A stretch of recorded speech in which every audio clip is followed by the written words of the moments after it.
早安，欢迎第二天一起加入我们线上的 SUMMIT 数位商务大趋势国际会谈。我是主持人夏佳璐，今天来聊聊元宇宙。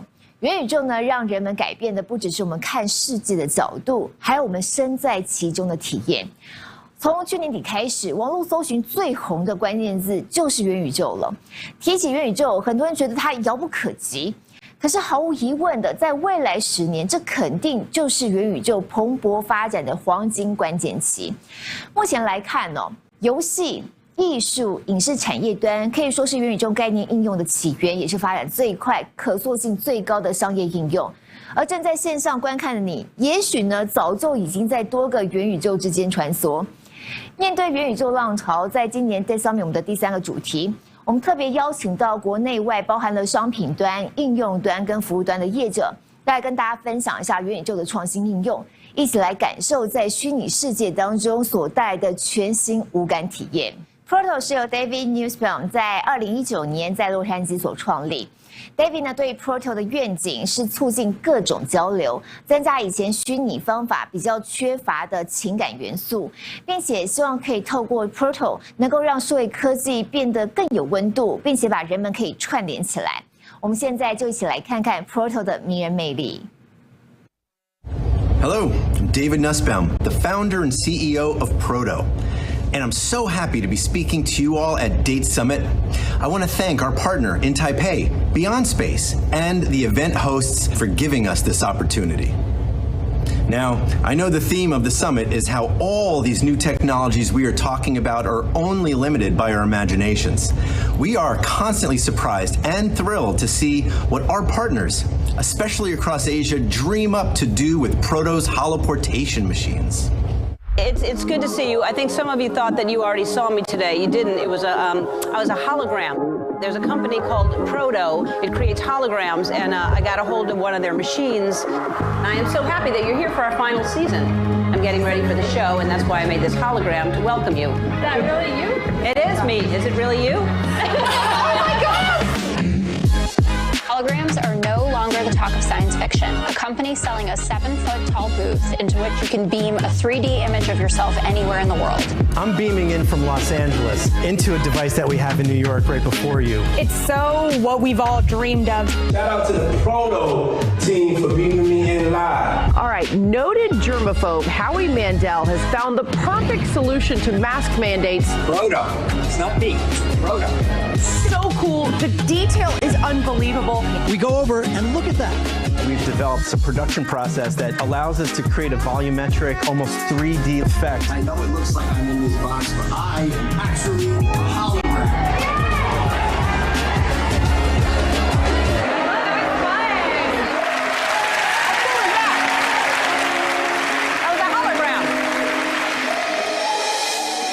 It feels like I'm in Las Vegas at CES in person, but I'm being beamed into Las Vegas here in Los Angeles, nearly 300 miles away. You're looking at a digital version of myself beamed from Singapore to Los Angeles. David, thanks for having me here. Well, thanks for beaming in.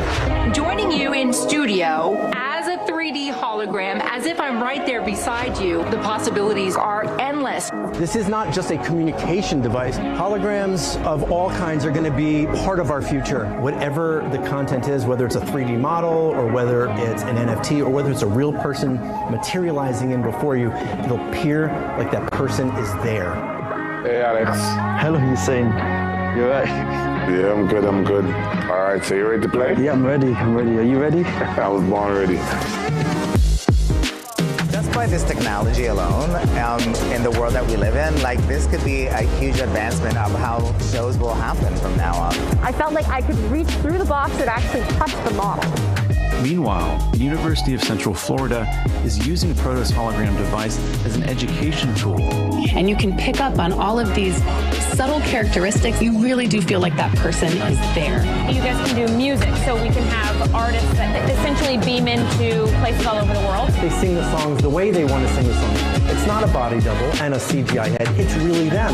TikTok stars, Instagrammers, YouTubers, they're the movie stars of today. So we've developed an app that goes on any smartphone that allows people to remove the camera and start using their phones. I'm amazed at what I'm seeing. For example, you think about if you've got family or friends, loved ones around the world. I see little Sally talking to grandma from across the pond. So the PROTO experience is very similar to the real experience. It's real people making real connections. This is real. Thank you, PROTO. Holograms exist today. Who knows what happens next? Got one of these in my house full time. I'll beam up on you. Beam up on you. Shout out to PROTO. Yeah. Okay. Okay. PROTO, which is the world's first holoportation company. We beam people from wherever they are to wherever they need to be in real time. Musicians love this. Entertainers are some of our biggest supporters. We're doing stuff with comedians. One of our newest partners is Howie Mandel. I'm actually in his production studio right now. Our devices, they show up like this. They look like hologram telephone booths. They stand 7 feet tall. They're 4.5 feet wide. They're only 2 feet deep. It's like a hologram-like effect in the sense that it's a person that can't physically be there, but he or she looks like they're there. And we're doing it with inspirational speakers like Chris Gardner in rooms full of event bookers and hotel executives, and even like boy bands. You could fit like multiple people in a single projector. We put Biggie hologram on inside of a Proto about 2 months ago when he would have turned 50. This was his 50th birthday at Lincoln Center, and the estate worked with a company called Hyperreal. We actually didn't even create this content. Hyperreal is amazing. Look them up. They did something with Will Smith where Will Smith played himself as a younger person in a movie. They do amazing. So this was a moving a little bit in there. And not everybody's into the metaverse. Not everybody is into VR. Not everybody wants to put on a headset or download something or wear something. So instead of VR, we're real. So people just walk up to it and they see. So we can bring the metaverse into real life. It's great for selfies too, because hey. So I watched a lot of television and movies as a kid. Surprise. And I was a fan of all kinds of science fiction. One of my favorite movies of all time is Back to the Future. I mean, hologram advertising, Star Trek, Star Wars. I thought, isn't that kind of interesting that like all of these TV shows and movies and comic books and pop culture, we talk about holograms, we talk about holoportation or holopresence or telepresence, but it's not happening. It's not real. Like when you think of a hologram, you think of, no offense, you think of a late legend to posthumously perform, but you don't really think of beaming the living. So, but TV shows like Help Me Obi-Wan Kenobi, there was a connection, there was a communication that could only exist like that. So I thought, what if? What if it was for real? What if we did this for real? So the first ones I made were cylinders, because when you think of a hologram, you think of like a tube or whatever. Didn't work out. But a year or two later, I figured out that you have to trap the light inside. The light has to be trapped inside so you can turn all the lights on, because I don't like the future of holograms shouldn't be bringing back the late or even beaming billionaires. This is for Timmy and Grandpa. This is for everybody.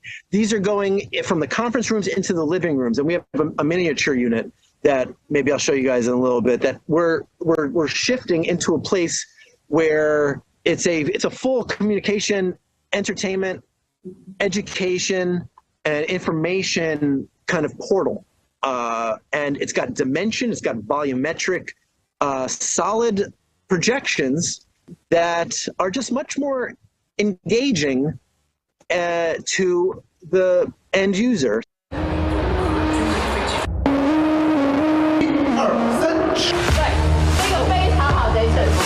您可以把万表递给我们。这是刚陶瓷附件，与航空业的紧密联系。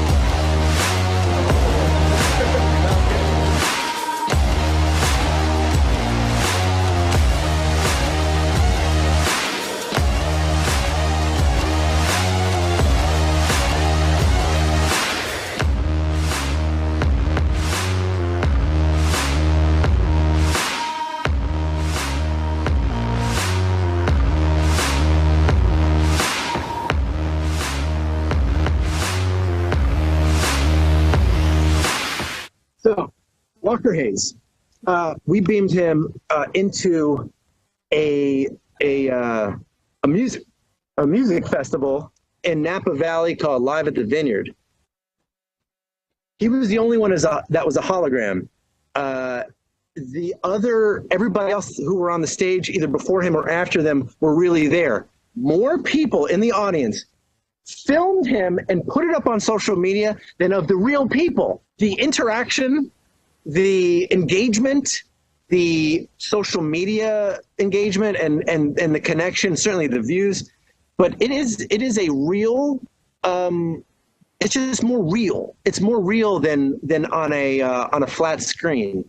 I know you're all feeling very connected to me on this little square, but if I had a proto in your room and I beamed in, there would be a physical connection. Almost there's a chemical reaction that happens. You don't notice it when you're in the same place at the same time, but with a person. But there is an actual chemical reaction that only exists when people share the same space at the same time. Proto brings you as close to that as possible.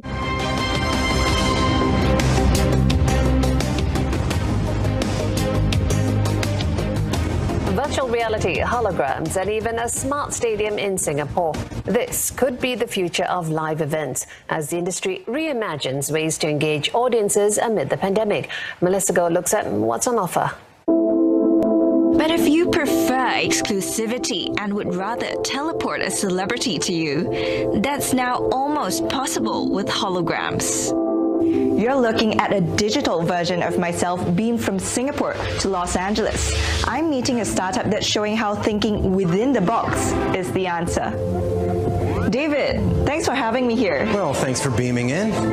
Can you break it down for me? What is this technology and what does it mean for artists and their fans? Artists can now beam from when they're on the road or when they're even in their living rooms. It could beam not just into one place, but into dozens, soon hundreds of locations at the exact same time. And they'll be able to hear, see, and completely interact with each one of their fans in each one of those locations. Not just in the large portals, but we are also developing a small tabletop unit as well.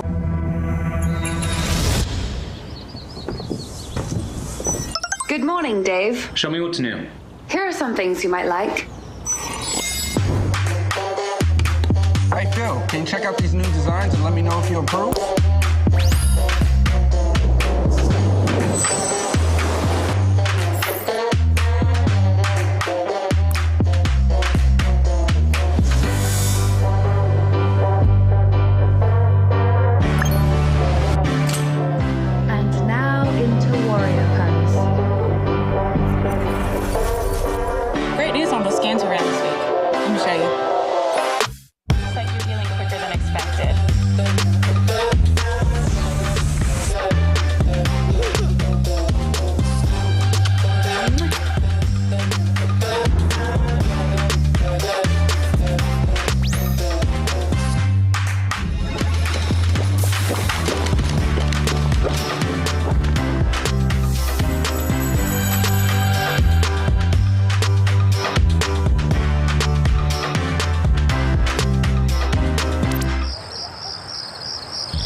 Thank you so much. And remember, if you can't be there, beam there. SUMMIT 在发展快速的数位时尚产业当中不断创新，核心是要串接起时尚跟元宇宙的各项服务，包含有线上试衣间、AR 技术应用，还有元宇宙时装秀等等。这一切呢，都归功于 SUMMIT 的 CEO 以及共同创办人 Rufus Parkinson。Rufus 在时尚产业龙头 LVMH 集团拥有非常丰富的经验。我们现在就一起来看一下 SUMMIT 是怎么样把时尚跟科技做完美结合。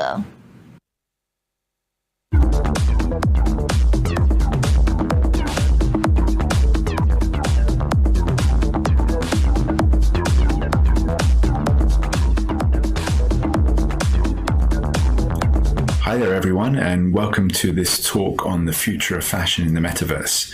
My name is Rufus Parkinson. I'm the CEO at StarMe and for the next 15 minutes or so I'm going to take you through what the metaverse really means for fashion going forwards. Now, before we get into that, let me just say a few words on what StyleMe does. StyleMe has been around for over 5 years. We're based out of Taiwan, and what we really focus on is enabling consumers to visualize and interact with digital fashion in multiple environments. Now, what does that actually mean? That means we can create digital items from physical ones or directly as digital. We can take those apparel or footwear into a number of different environments and experiences.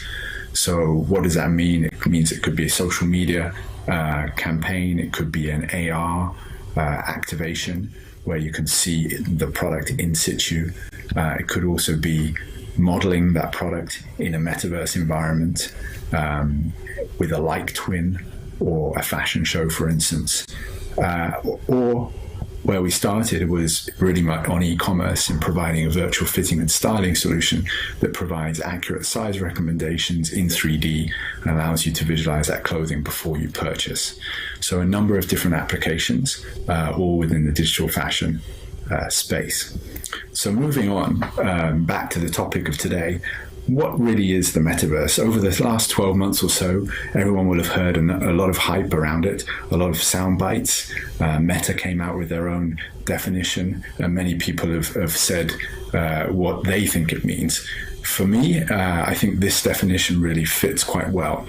It is a hyper-interactive, creative environment where people can work, play, and socialize and shop, but all obviously digital. Now, why does that mean something for fashion, and what's the opportunity for fashion brands going forwards? Well, if you think about those environments and you think that people are increasingly spending more and more of their day in those digital spaces, it's logical that they would want to create their own character, their own persona, as they do, for instance, on social media as well, or they do in the physical world. And so that's where I think fashion has a huge opportunity, because to do that, of course, you will have to take into account how you look, the outfits you wear, and how you want to present yourself in those different environments, whether it be more work or more play related. So what's the real opportunity for fashion? Well, obviously, there's a huge market that's already actually grown up out there that fashion hasn't really tapped into.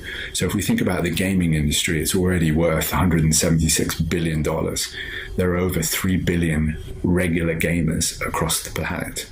Now, how can fashion take advantage of that in terms of approaching new consumers, talking to new consumers within the environments that they're comfortable and spending most time in, and also developing new revenue streams within those spaces? So we've seen a number of innovations over the last 12 to 18 months. We saw Balenciaga, the luxury apparel brand, partnering with Fortnite, a massive gaming platform, to introduce their clothing in that digital environment with huge success. We've also seen companies like Nike purchase digital-only design brands like Artifact, who are basically designing digital sneakers, no physical items at all. And obviously Nike have done that to give them a head start within this new space. We've also seen examples like Dolce & Gabbana coming up with an NFT collection of digital fashion that sold for nearly $6 million. So digital-only products with a huge value as well. Now, another area is around gaming skins, and $54 billion spent each year on those virtual goods. That's a massive revenue opportunity going forwards for fashion as well, if brands can tap into that. And we've seen the likes of Gucci do large-scale activations on platforms such as Roblox. So last year, the Gucci Garden in Roblox actually attracted more than 20 million visitors. Now, if you think about that as an activation, you can't possibly achieve that in the physical world. And not only can you not reach that in numbers on the physical world, but these are very different consumers, these younger consumers, perhaps only starting to think about purchasing the Gucci products. And this is the best place for them to actually reach out to them. It's then, rolled into many other brands taking that approach as well. We saw Ralph Lauren last winter with their Winter Escape, again in Roblox, and with pretty strong success. Earlier this year, Decentraland, another metaverse world, ran a fashion week, and there were a number of brands that took place in it. It wasn't without hiccups, but it was a positive start in terms of how, again, you can create unique experiences for these brands. So in many ways, this is a logical evolution of where we've come from. We've seen it through e-commerce on the internet, into more social media, and now into far more interactive, immersive experiences. And it fits in with general consumer trends. So if we look at Gen Z, they're spending over 8 hours a day on their screens, and their demand for this type of consumption and this type of, stimulation in many ways is higher and higher. So it's natural that we can move this way. And obviously the technology is now caught up and enables us to do far more creative, interactive executions. So what kind of executions are out there? Well, in terms of metaverse worlds, we've got Quest, which is obviously from Meta, based around VR. And growing quite rapidly. You've got Microsoft Teams that many of you will be familiar with in the workplace, and they have Mesh for Microsoft Teams, which will be creating avatars and having a more interactive experience rather than just on a call, which people use it mostly for now. So a work environment example. Stageverse, another one where you have very creative worlds that you can visit. And Seek, where you actually can, take part in live music performances. So a number of angles and a number of different occasions that can be reached for fashion. So what does it all mean in terms of fashion brands, fashion retailers, and how will they approach this? Well, first of all, I think it gives them a massive opportunity to start to create personal expression with their consumers. Where consumers have the opportunity to potentially wear their brands in these different environments, have a wardrobe that could be shared across different platforms in the future. There's a massive commerce opportunity. So here the revenue opportunities are obvious, and actually some of them are quite immediate. So this is not necessarily a long burn. I think there will be fairly short-term opportunities in terms of revenue, and that will build over time. So quite quickly, this could become 5-10% of revenues for those who want to embrace the space. In terms of sustainability, well, fast fashion especially has been under a lot of pressure around sustainability, the waste and the carbon footprint around the production process. Well, obviously in a digital space, that doesn't exist. So there's a benefit there too. And in terms of experience, it's very much without limitation. It's all about creativity. It's all about a fun and engaging experience, and something that you can't create in the physical world, both through designs and the way that you interact as well. So lots of opportunities that exist right now. Of course, there are challenges. And the challenges, cover a few different areas. One of it is that the metaverse itself is in its infancy. Metaverses that are out there are trying to define what they want to be and create their own communities and develop their own position. The adoption is a challenge. Gaming is obviously caught on very strongly, but outside of the gaming community, there are limitations in terms of how many people are entering these spaces. Then, of course, there's the technology. There is the quality and performance challenge. If we go back to, say, for instance, the Decentraland fashion show earlier this year, there were latency and computational challenges around that, which can create some negative impact in terms of the user experience. But this is catching up fast. In terms of utility, again, this is an area for improvement. Currently, if you buy a digital clothing item, what will you do with it? Where can you use it? Where can you actually wear it? Where can you show it to your friends? This is something that needs to be improved. There's a cryptocurrency element as well. Some of these items are on the blockchain as digital fashion NFTs.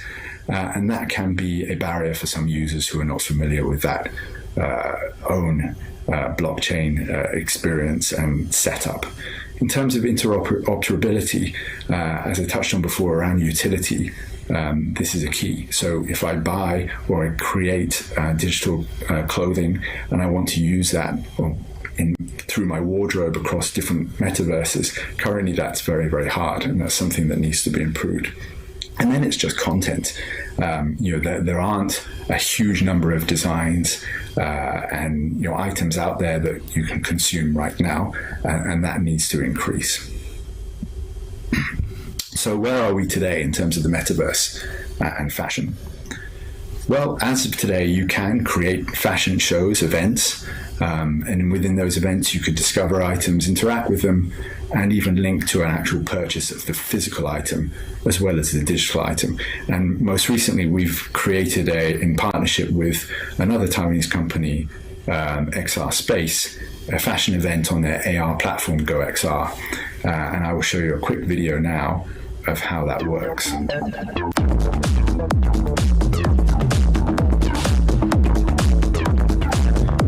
So within the event, you can wear clothing, create an outfit, see what you want to look like, move into that space, and start to interact with others within there. You can also see a runway show of the latest collection from this brand, CLA, another Taiwanese brand in this case, and you can interact with that clothing, see it up close. There's an AI agent that will take you around the space and explain what's going on, and you can actually look at the clothing, the latest collection in 3D there and there. And if you so wish, you could go through to purchase. You can also take part in industry talks and learn latest trends within fashion as well. So this is all within a metaverse world. So already there's a huge amount of creativity and interactivity available in that space.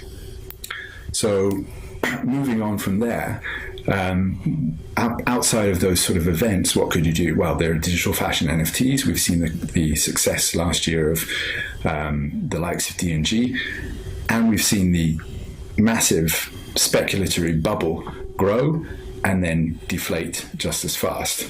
Now, going forwards, I believe that digital NFTs will play a much different role. It's less going to be around the speculation and the quick profit making, but more around how brands use these for creating loyalty with their consumer base, creating some unique items, obviously with scarcity as well, and creating that new channel to interact. So going forward, you can quite imagine when you go and buy your latest pair of Nike sneakers that you will not only buy the physical one, but you will get given a digital twin. You will then be able to go and use that digital twin, show it off on your social media, and take it into various games or other metaverse environments that you can actually use them as well. So here, there's a lot of innovation, and I think fashion NFTs will be here to stay. Personalization is another element and certainly an opportunity that we've been working on. We have already been creating digital twins of physical real models, fashion models, and they can then go on and wear clothing, take them into different environments, use them in marketing campaigns, social, etc. So a big opportunity here, and you can imagine within the near future that you could actually do this with yourself and port yourselves into these spaces as well. Likewise, we could do it with fantastical, created, made up, identities such as the one on the right here. So, what's the future? We can see what we can do now. What's going to happen next? Well, there aren't really any physical boundaries around this. It is hugely creative. You can create designs that could never be actually worn in physical world. They're gravity defying, and they really stretch the boundaries in terms of thinking. There's a long way to go in terms of how we develop further in AR and VR, as well as mixed reality, so that we're doing some projects on mixed reality. You can walk down the street, you can see fashion shows or clothing, in situ as you go shopping. So a lot of space here for development, and in terms of new consumer habits as well. The metaverse can impact fashion across many different stages. Fashion brands generally were quite slow to embrace the internet and e-commerce, and many of them lost out, many of the traditional brands lost out to new pure play players who took market share. What we're seeing this time is that fashion brands are being much faster, a bit more aggressive to at least test, learn, and develop within this new environment. And we can see that it will impact the way that they run showrooms, both internally or for trade, as well as how they launch collections to consumers. So whilst you might have Fashion Week in New York or London or Paris, at the same time you might have a digital fashion launch as well. There's a commerce opportunity. There's certainly an opportunity to sell, whether it be your regular collections in digital environment or unique digital collections, as well as things like NFTs too. In terms of marketing interaction, I think this is probably the number one immediate opportunity that will continue to be tapped into because of the massive audience that's out there and the future spending power of this audience, mainly a Gen Z. People will want to invest and activate and reach this new audience. And the experiences will continue to become more and more exciting and interactive as they go on. There's another element in terms of how this can impact the fashion industry more generally. Sustainability obviously is the big challenge for fast fashion.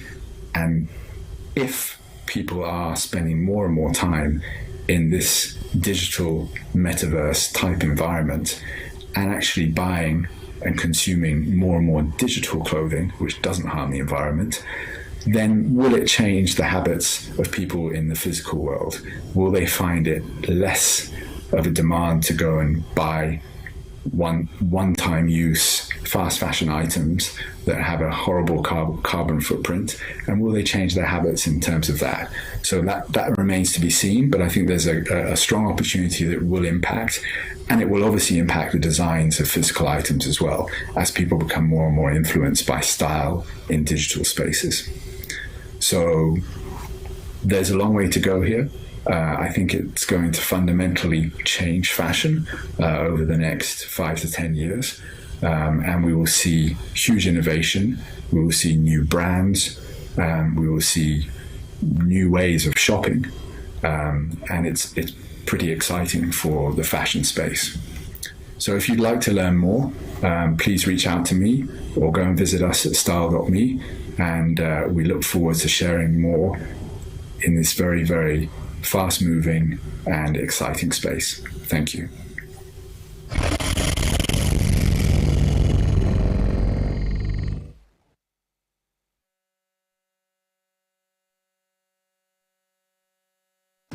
Zero Density 亚太区域经理 Serkan Acar， 他在惠普、IBM 跟西门子这些大公司担任过各种管理职务，拥有25年的经验。加入 Zero Density 之后呢，一直都在推动公司全球增长，是主要参与者之一。那么其中最有名的系统就是 Reality Engine。我们现在就要来看一下 Zero Density 是怎么样在实体跟虚拟之间自由穿梭。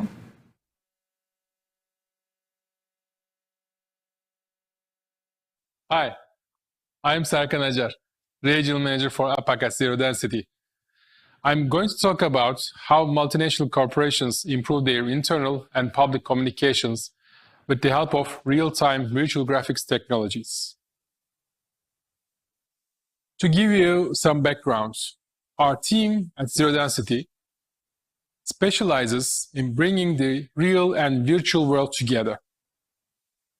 Our journey started when we noticed broadcasters were still using $50,000 render engines to create graphics for everything from weather forecasts to sports results. Not only were these very expensive, but they also frequently provided worse photorealism than a $500 PlayStation. We knew this had to change. So that we became the first company to build software and hardware that could bring game engines into video production pipelines.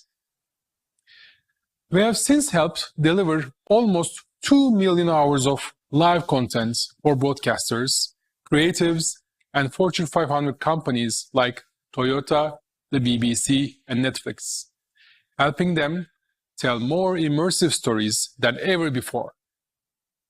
Even this summit is currently being powered by our reality virtual graphics solution, including me being teleported into the studio surrounded by the Date Summit set to make this speech. Now, we are hoping to democratize these technologies even further. Therefore, we launched a community version of our software that is free to try. Please think of it. Such a high impact, expensive software, let's say, distributed, free to test, and has now been downloaded almost 11,000 times. That is a far cry from the $50,000 solutions we had not long ago. So, what does this democratization of virtual graphics technology mean for you and your business? It's simple.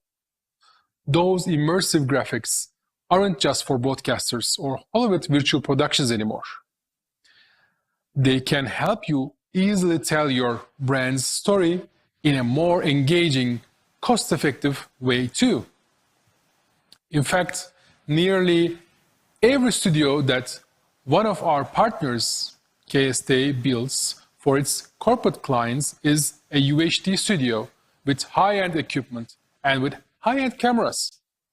So in most cases, quality-wise, it is much better than the TV network can do. Within a week, any company can be taken through the basic training needed to operate its studio. Of course, depending on how complex it is, but that's a kind of rule of thumb. And you do not have to be a production expert to do this anymore. So, even though it is easy and cost-effective, why should you want to do it? Well, already consumers' purchasing habits have dramatically changed over the past few years, with shoppers increasingly relying on digital and furthermore having increased admire to the convergence of real and virtual worlds. It is now a fact that we head towards a Web3 future. This is set to increase exponentially. Nearly all purchases assumed as 95% are predicted to happen online by 2040. Tying the speech back to our profession, at the same time, real-time graphics continue becoming more common for everything from the films we watch to the architectures we built. We are already seeing signs that the idea of owning and interacting with virtual assets will be welcome to younger generations. 65% of Gen Z have spent money on virtual items within a game, for instance, already as of today. That means your board members, customers, and employees are increasingly engaging with your brand online and expecting to interact with immersive virtual graphics in a digital world. Whether it's a board meeting, training, webinar, or company events, you need to start telling your story using the tools everyone expects. Now is the time to decide how your company is going to engage in this future and navigate your brand identity accordingly. If you're wondering how this looks like in practice, just ask Nissan, Toyota, Microsoft, and DHL.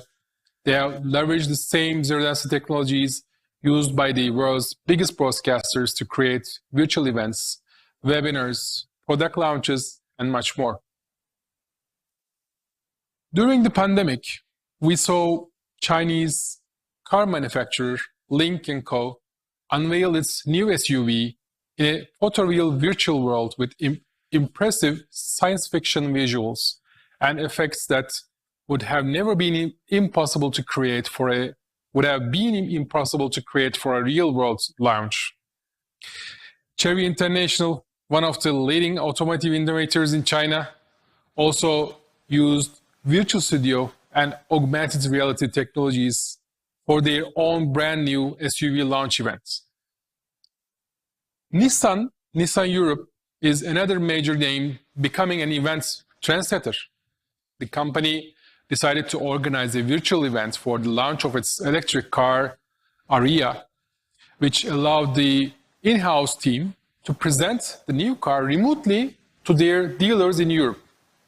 I mean, that's of course thanks to the Virtual Studio technologies like Zero Density's Reality Software Suite. Presenters could seamlessly interact with augmented reality objects, enabling them to give the illusion of sitting inside the car and stepping out of it. Augmented reality also enriched the storytelling by showcasing Nissan's new car in a way that made all the features and designs crystal clear and digestible for the audience. All instantaneous without any need for post-production, which will take months and is very costly. IFM, a leading sensor manufacturing company in Germany, has been producing sensors for industrial automation for more than 50 years now. The company is responsible for all marketing medias needed for each of its international subsidiaries, as well as webinars, promotional and educational films that highlight IFM customers and solutions in use. As for all, the pandemic accelerated the demand for digital contents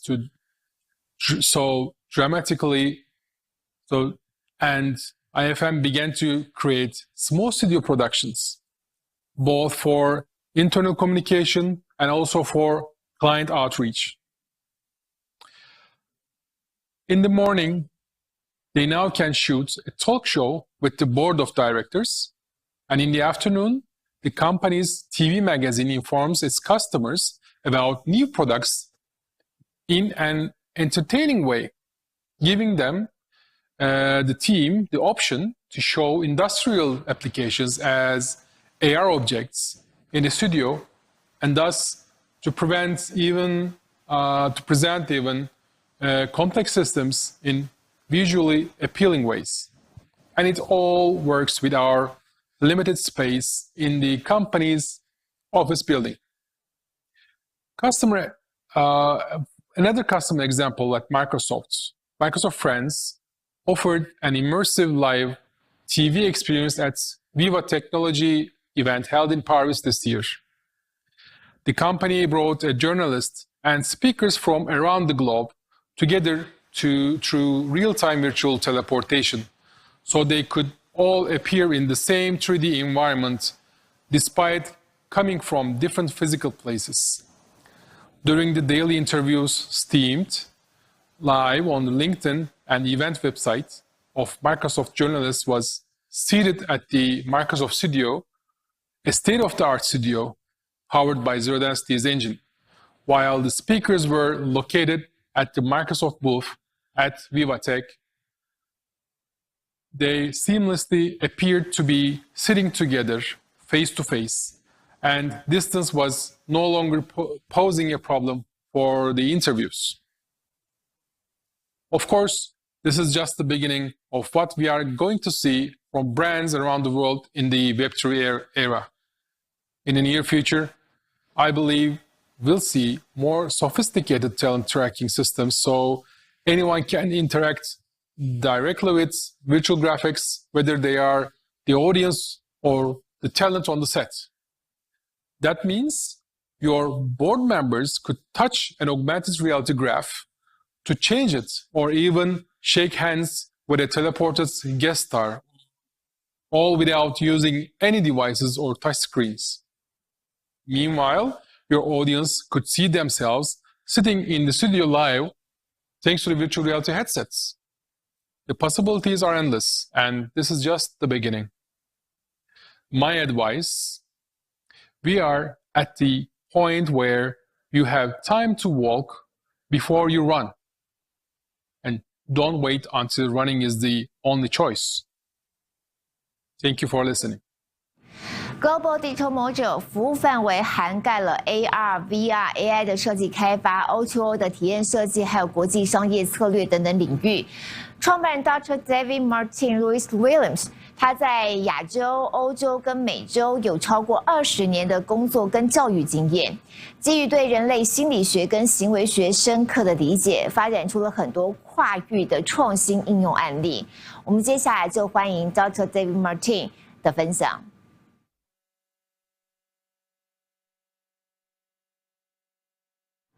Hi there, I'm Dr. David Williams from Global Digital MOJO Taiwan, and I'm very excited to be here today speaking at the DATE Summit here in this wonderful metaverse that we have. Now, today I want to share with you some of the work that we're doing to develop metaverse solutions for business managers around the world. And we'll be looking at some different case studies. And we're looking at some of the terms which you'll hear, which are very common when we talk about the metaverse, but maybe you're not sure what they mean. So, first of all, I want to make sure that we understand that the metaverse is part of a kind of digital transformation for business. So that's a really important term for us to start with. Secondly, we're going to be looking at what the metaverse actually is. It's more than just VR, most people think. And then finally, we're going to look at some of the technologies that we have developed in Global Digital MOJO to bring the metaverse to business customers around the world. Now, when we talk about the metaverse, we often hear the term Web 3.0. Now, what is Web 3.0? Well, first of all, we have to look at a little bit of history. So here you can see in this image, it's a little bit how the metaverse feels to our customers and maybe to business managers. They kind of come in from reality into the metaverse, and they have this incredibly active and busy space with all kinds of virtual avatars, with digital currency, NFTs, all kinds of digital contents, and it seems very, very confusing. Coupled with this, we're often maybe wearing a VR headset or an AR glasses, and this can really seem quite overwhelming, but this is what is being developed now. We have many, many companies developing the metaverse. So for business manager, it can seem quite strange. Now, I wanted to pick out a definition of the metaverse which we could use today. So the metaverse is a virtual world where users can interact with one another through generated personas. We call them avatars. This decentralized virtual universe enables us to live, work, shop, and socialize. So everything is going on inside the metaverse. And this is really exciting because it means all kinds of businesses can participate in this, this new kind of digital economy. Now, generally, we think of metaverse as virtual reality, but there are other ways, as we'll see today, to get involved in this metaverse. Now, to think about Web 3.0, we need to understand what is Web 1.0 and 2.0, where we have been. When I started working, I was in Motorola. A long time ago, I was designing cell phones for Motorola. And we were busy making Web 1.0. These were the first cell phones where you could browse the web on your phone. And then later, we have developments with Web 2.0. And this is where we have web pages which are much more dynamic. They can update and they can change. So think of something like Facebook. Think of something like TikTok, where you're looking at a service through a web page, and it kind of seems like an application that you've downloaded onto your phone, but actually it's a web page. And now we get on to Web 3.0, and this is where we really get excited about the metaverse, because Web 3.0 is a much more decentralized model and depends on some new technologies, which I just want to introduce now. Now, the first one you probably heard about is the blockchain.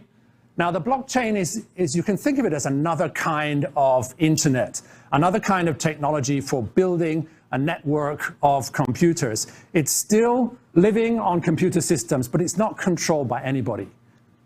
So the main application of the blockchain at the moment is cybercurrency. So we hear, for example, you might see a Bitcoin ATM now around your city.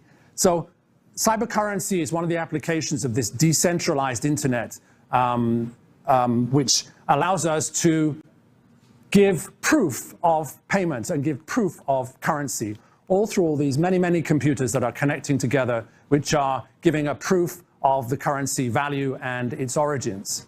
And this interesting Web 3.0 technology allows us to create other kinds of tokens or proof. And one of those is the NFT, so non-fungible token. Now, these are particularly attractive to the creative community. So in Global Digital MOJO, we have all kinds of 3D media designers, 2D media designers, artists. And it's particularly this community which is really taking advantage of these NFTs, which are original digital objects which we can put onto the internet and we can guarantee the ownership, and we can sell and we can trade and they can create value. So this is a really nice combination of the creative industries and the technology which is behind this on the blockchain. So all of these things are happening in Web 3.0, and they're becoming part of the metaverse. Now, how do we make the metaverse? Well, there's something special for us as a company that actually creates these spaces. We're really interested in certain aspects of the metaverse which are very exciting for consumers and for customers of businesses. First of all, the metaverse is social. We can have lots of people involved and they can be represented by avatars. So a little bit different from the stage I'm on now. I seem very, very lonely. But in the metaverse, we'd have lots of people on the stage here. We'd have an audience and people would be interacting. The second thing is that the metaverse is not only for experts. So it's not just you have to be a super technology-oriented person. Anybody can join in the metaverse. It's really becoming something democratic. It's interactive, so we can put our own contents, we can give feedback, we can discuss with other avatars in the metaverse. That's built into the technology. It's scalable. It can grow out, so we can have huge communities or we can have very small communities. It's customizable. So we can add all kinds of new contents, all kinds of new media in real time. So it's something that can change and grow as a business develops, as it introduces new products, as it introduces new customers and business models. And finally, when we get into the area of XR, which I'm going to talk about in a moment, with virtual reality helmets and AR eyepieces and glasses, it becomes incredibly immersive. So it's taking our whole body, it's taking our whole senses. So it really becomes something which we really stepping inside the metaverse. Now, the other kind of technology we have to take care of is how the customer, how the user interacts with the metaverse. So this is where we get into different kinds of XR technology. So we've got VR, we've got AR, which is augmented reality, and then we've got a mixture we call MR, mixed reality, and something like the Microsoft HoloLens is a good example of that. So lots of choices that we have to make when we're developing solutions for our customers, and that's part of the expertise that we have in building the metaverse. Now, when we're designing contents, we have to pay attention to three different things. So first of all, there's the user experience or the UX. I mean, clearly we have customers interacting, being immersed in the metaverse. So we want it to be an interesting experience. We want it to be delightful for the customer. It's another kind of touch point for a brand or a company.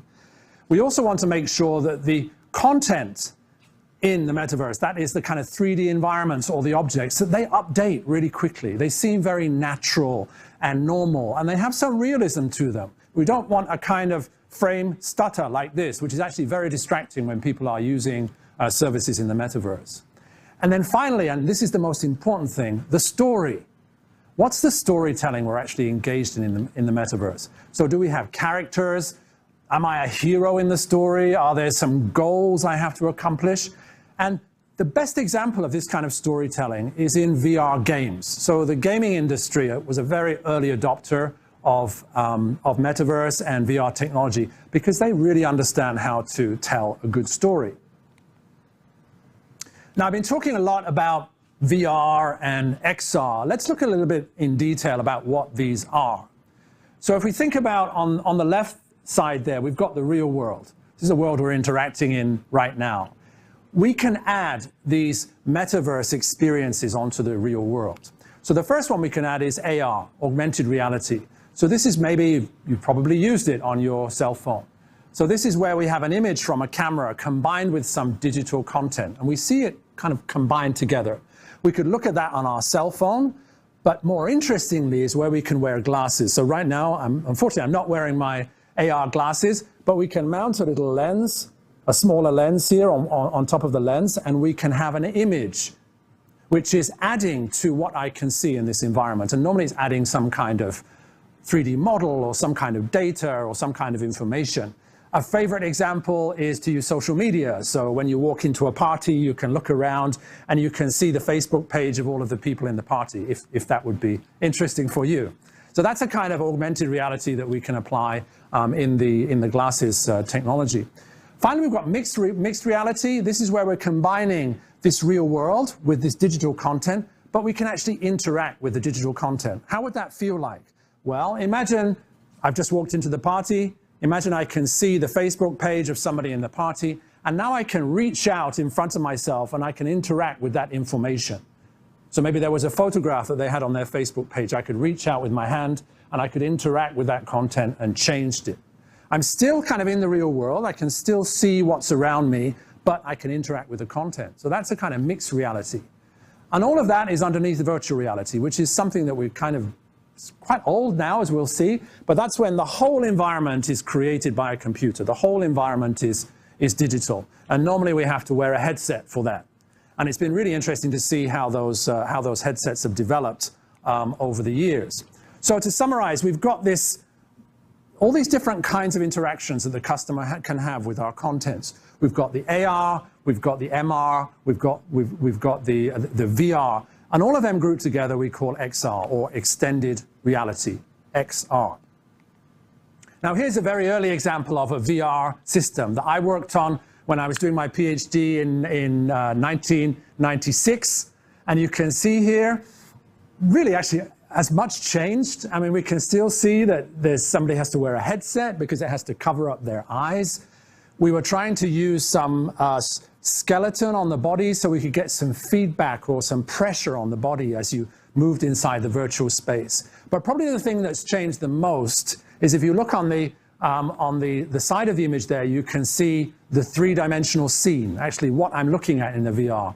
Wow, and it seems really simple because, of course, we couldn't have strong computers then that could make the really realistic and really interactive environments. So that's something that's changed over the past 20 years, is the kind of 3D environments that we can make, the kind of metaverses that we can live in. And this is why designers are so excited, because we can go in and we can create these amazing environments, very realistic or very futuristic. And then we can look at them in VR, XR, and MR. So to give you an example here of some different case studies, we work with a lot of interior designers. I'm a professor down in Fengjia University in Taichung with the construction engineering department. And we're looking at applications of metaverse for interior designers and architects. So just imagine you're an interior designer and you want to try out a new interior concept. You don't want to go and build it so somebody can experience it, but you can create a 3D environment and somebody can walk inside, as you can see. Now, in this example, we have a VR, a fully immersive experience of the model, but it could also be done in AR as well. Other kinds of applications are in urban planning, designing cities. So cities like Barcelona, cities like Osaka, where my company has offices, they are very active in planning out new kinds of urban environments. Well, with XR and with the metaverse, we can start to create virtual environments that citizens can try out. We can have discussions with construction company, we can have discussion with the city hall, with the city government, and decide if this is the kind of environment that I want to have in my city. So it becomes a platform for dialogue and a platform for what we call co-design or co-development. For architects, the idea that we can create simulations and models of buildings and then we can gather around and discuss. You can see here these three designers, two of them are wearing the HoloLens from Microsoft. So they see the model, but they also see additional information which is added onto the scene, some digital information. It may be some data about how the heating system works in the building. It may be some data about the stress in the building structure. All of this can be added into the augmented reality and mixed reality environment. So these kind of professional applications are really exciting for our customers to try out for their professional work. Now, factories here in Taiwan, factory automation and smart factories is very important. So we're seeing a lot of applications of augmented reality for training and for maintenance of factory environments. And you can see here in the example, I'm holding up an iPad and I'm getting a view of the factory with some additional information added. Maybe, oh, this machine is soon going to need a repair. So we can see some color coding of the machine saying it needs to be repaired. So all of this is happening in this professional metaverse, from navigation, as we see here, maybe moving around a very large university campus or a holiday resort. Or maybe we want to visualize something that doesn't exist anymore. This is a Notre Dame Cathedral, which burnt down a few years ago in Paris. This was a model that was made to reimagine how the cathedral would look in the future. So the metaverse for professionals allows all kinds of imagination. So here we can see a model of ancient Rome. We can fly through it. We can even go down into Rome and we can interact with avatars and citizens who are in this ancient Roman environment. So this mixture of somehow consumer kinds of interactions with professional work is really the interesting space that my company is working in. So within MOJO, we've actually taken a look at all of these different kinds of metaverse experiences, and we've created a series of products. And here you can see a summary of the products. They're all XR products, so they're all focused on some kind of interaction with the metaverse content or environment. So we have products Meta 360, which is focused on camera images. So we take lots of pictures in a circle, normally with a 360-degree camera, and we can create environments where you can move inside the image. Now, you may have seen this, for example, in YouTube VR. If you go and search on YouTube VR, even if you don't have a VR headset, you can experience what it's like to be inside a 360-degree image. Now, this is great for tourism. It's great for real places that we want to showcase. Secondly, we've got scanning. So scanning is where we use either a LiDAR laser scanner or even a camera as a scanner, and we create exact copies of real spaces. And these spaces become our metaverse. So this is great, for example, for architects and interior designers who maybe are modifying or restructuring a space. They can first scan the space, they can put it into a metaverse platform, and then people can go inside and actually move around and interact in the space. So we call this MetaScan. Now, one really interesting application of this is in building inspection. So normally when you build a new shopping mall or a new residential area, you have to get a safety approval. Normally a company will have to come and walk around and check that everything is to standard. But because of COVID, that's very difficult. So we've developed this solution so that building inspectors can walk inside a metaverse. Maybe a building in Vietnam, maybe the inspector is in Taipei. We do the scanning in Vietnam. We put the scan into the metaverse, and then the inspector in Taipei sits at his desk or wears the headset, and she can walk around and she can make an examination of the real space. So the metaverse is introducing not only new experiences, but new ways of working as well. We then have metaspaces. Now, metaspaces is typically using a web browser. We use this for online events, particularly expos, for pitching events, and also for teaching. So I mentioned that I'm a professor. I use this for a lot of classes. A lot of my colleagues use this for classes. The students love it. They choose an avatar. They come into the space and they watch the lecture, and they do all kinds of crazy things during the lecture. They send fireworks into the air. They transform into robots and walk around. All kind of crazy stuff is going on while the lecture is going on because it's the metaverse, and you can do what you want. Then we have an interesting application, which is advertising. So how would it be if you were in the web browser and instead of seeing that pop-up web image, that pop-up web ad, that you could actually jump inside the ad and you can move around inside the metaverse? This is a really new application of the metaverse. It's something that we're looking at. Also, HTC is looking at. They've recently done a study with a university to examine the impact of VR advertising and immersive advertising. And then finally, we've got our AR, Meta AR. So this is for consumer applications and also in the smart factory. So all of these are different ways to experience the metaverse. And I hope today, from my topic, you've got a good understanding of the different aspects in the metaverse. So what is the metaverse? What are the different kinds of design and technologies we can apply in the metaverse? And finally, what are the kinds of applications and experiences you can create? It's been a real pleasure talking with you, and let's connect online sometime soon. Thank you very much. 元宇宙、Web 3.0、NFT、DAO 这些非常新的热字，现在不断的被广泛讨论，其实它就是未来的日常。那么日常呢，就必须要有风格，这就是 ELLE 从一本全球发行量最大，而且大家非常熟悉的时尚杂志，进化到 ELLE-verse 的核心理念。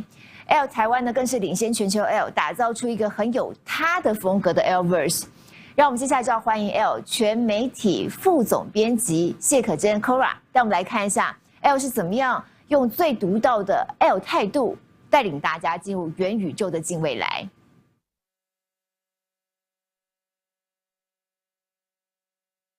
Hello， 大家好，我们是 ELLE， 很开心今天可以来到 Day Summit， 然后跟大家度过这段时间。那我想先跟大家介绍一下 ELLE 是什么。ELLE 呢，其实是一个法国起家的媒体品牌，然后现在是在美商赫斯特集团里面。那再算一算，我们在国际上已经有75年历史，在台湾也有31年的历史了，所以是一个蛮历史悠久的时尚风格品牌。那大家常说，时尚跟媒体其实是有2个共通点。那这个共通点是什么？其实它就是一个社会的映照。所以它是像一面镜子一样，它是反映着社会现在的动态，世界正在发生的事情，甚至不只照到现况，可能还照到更远的将来。所以呢，我们因此发展了一个新的平台，叫做 ELLE-verse， 也是我今天想要跟大家介绍的。它是一个跨维度的风格媒体地图。那 ELLE-verse 会是什么呢？我今天要来跟大家介绍一下，有几个重点，就是什么是 ELLE-verse， 以及为什么我们要做这个，以及我们要在哪里做这个，还有我们怎么做这个，以及有哪一些伙伴跟我们一起在创造 ELLE-verse。那欢迎大家可以一起跟我们来参与。那我先来自我介绍一下，我是 Cora 谢可可，那我是 ELLE 的全媒体副总编，其实在编辑业已经有快20年的历史了。那我在这边是我一起工作过的媒体品牌。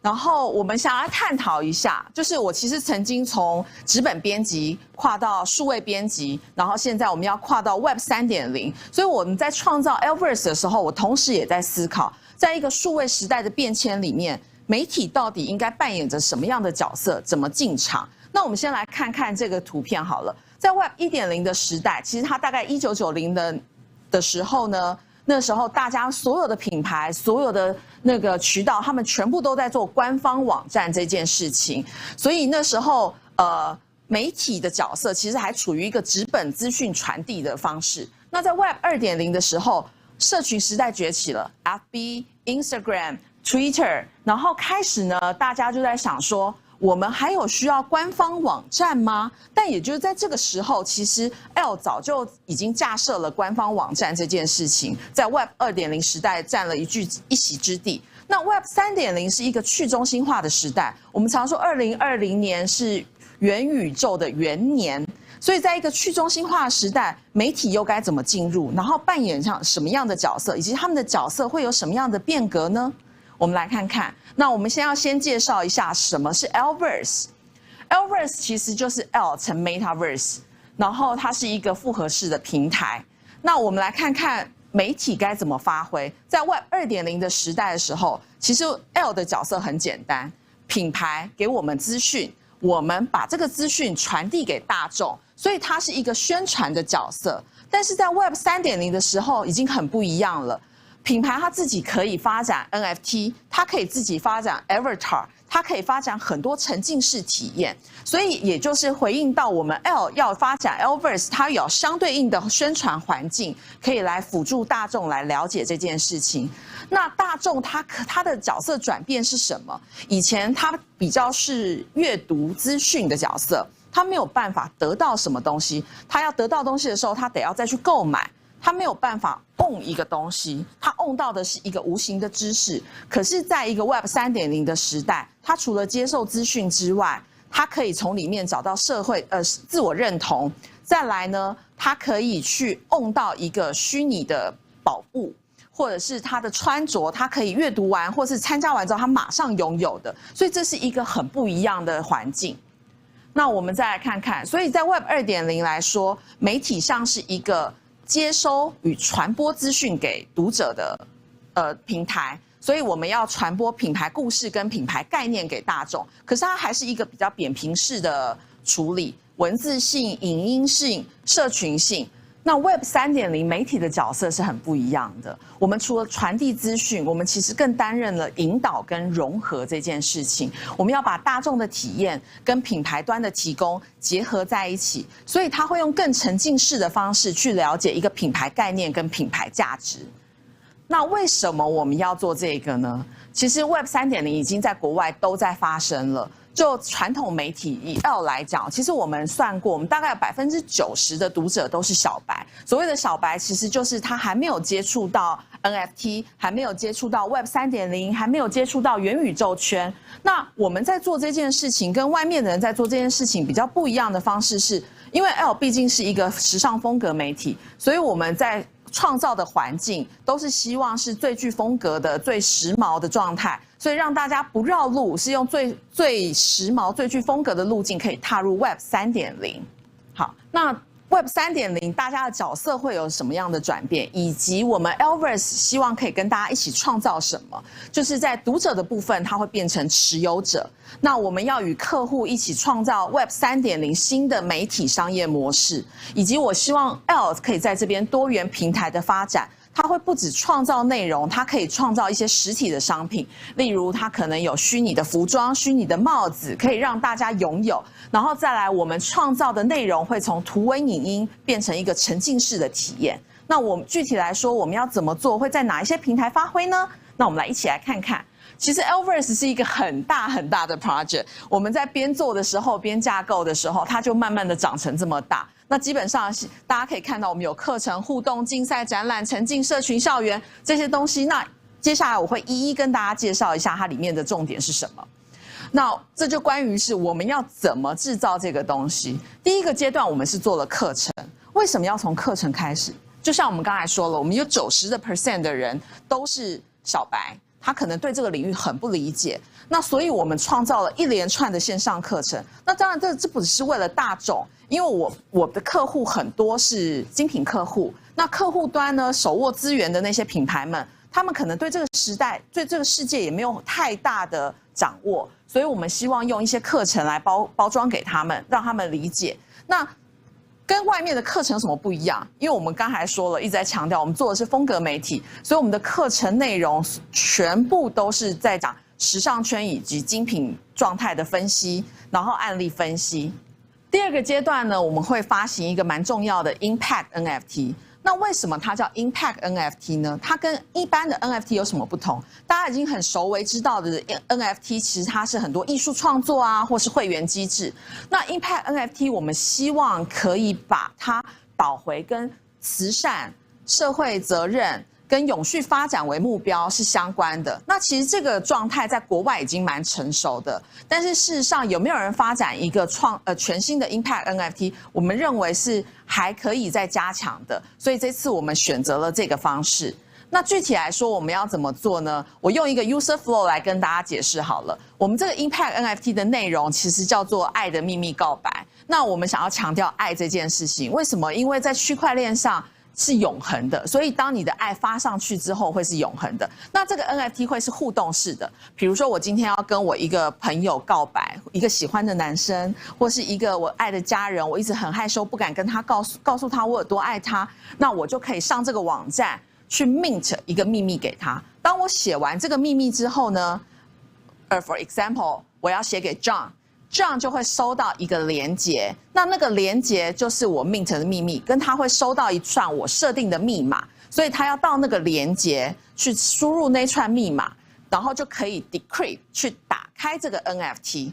那他就是接受了我的爱，接受了我的告白。那他打开了这个 NFT 之后，他就可以看到我的秘密。但是与此同时，如果今天 John 他不想要我，他觉得说谁要接受你的告白啊，我不要。那这个 NFT 呢，就会在某一个时间，它就会烧掉，它会 burn 掉，它会 burn 成什么？它会 burn 成，也不是你原来的秘密哦，它会 burn 成一张独一无二的图片，然后会永远在你的心中提醒你，我们不是被拒绝，是我们要更懂得爱自己，我们要自我成长这样子。那所以它是属于一个互动式的 NFT， 是一个蛮新鲜的状态。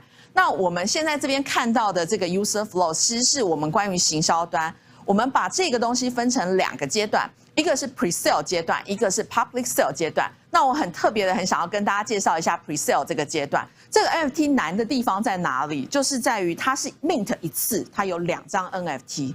所以呢 pre-sale 阶段呢，我们会挑选50位，我们会 invite 应该是 invite 50位 influencer KOL 一起加入。然后呢，他会收到，他会开始 mint 这个东西，他可以 mint 给他朋友。但是 mint 一次，我们刚才说有2张嘛，所以另外1张就等于是一个邀请函。在一个 pre-sale 阶段，这个网站是不接受其他人是不可以 mint 的，只有你有这个邀请函，你才可以 mint。所以也就是说，我选择了你，你再 mint 给下一个人，所以你也可以再邀请另外一个人去 mint。它会属于一个比较封闭式的封锁阶段。然后第2个是 public sale 的阶段。public sale 我们刚才有讲到，它这个 NFT 的特色在于你 mint 一次会有2张。那我们这边已经不需要邀请函了，所以呢，这一张就会对大众来讲，它就会变成抽奖券。所以你在 mint 的时候，你就会知道说 ，OK， 你这个 NFT 有没有中奖？因为以 ELLE 来讲 ，ELLE 传统媒体其实很厉害，是准备赋能啊，我们也有很多合作伙伴，所以他们都可以提供很厉害的礼物。所以我们就希望大家可以增加一个抽奖几率，然后除了 mint 之外，还可以获得一些什么这样子。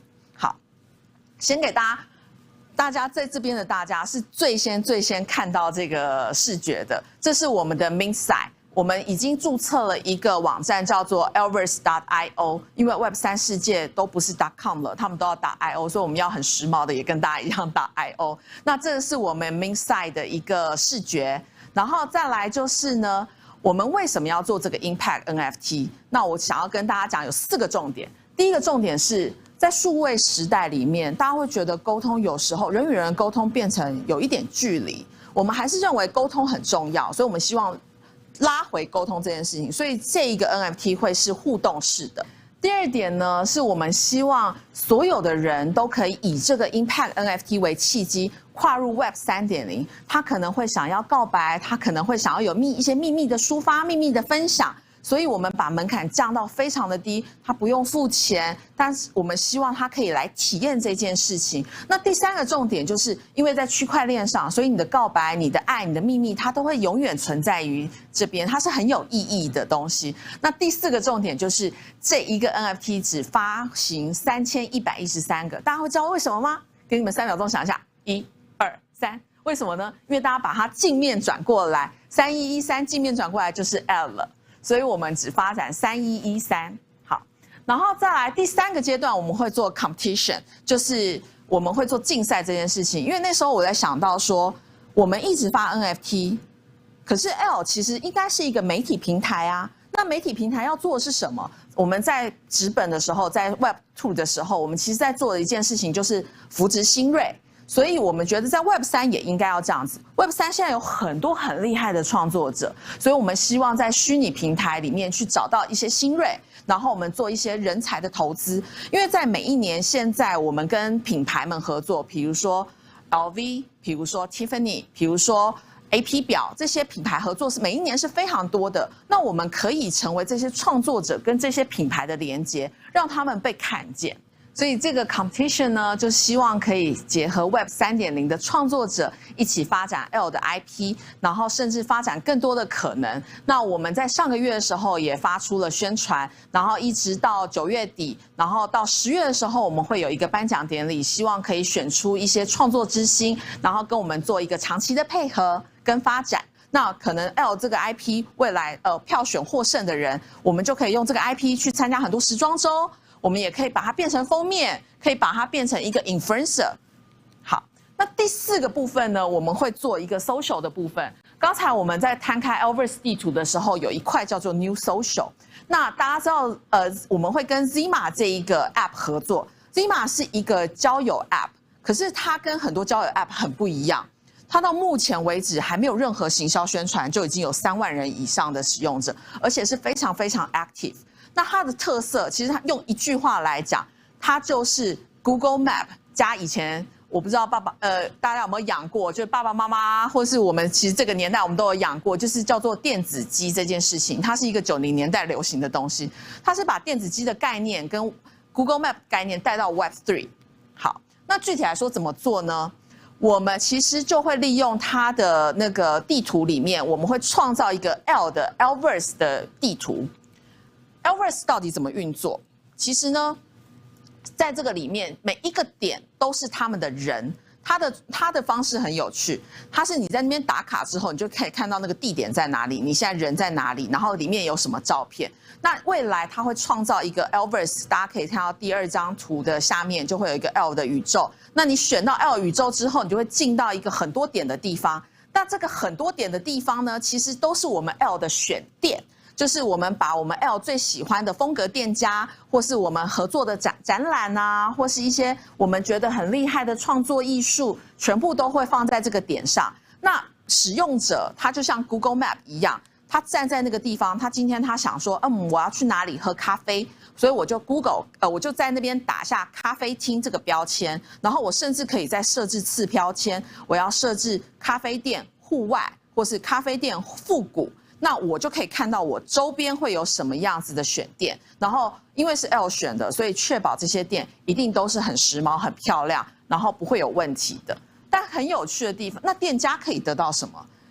店家呢，除了可以得到就是读者去那边新的课程之外，它还可以得到我们的数据分析，因为在 Zima 它有数据分析的平台，所以我们可能可以帮店家做整理，然后告诉你说，其实你的访客很多人是 crypto 圈的，很多人其实喜欢露营，很多人很喜欢什么，去帮你发展一个新的可能的商业模式跟可能。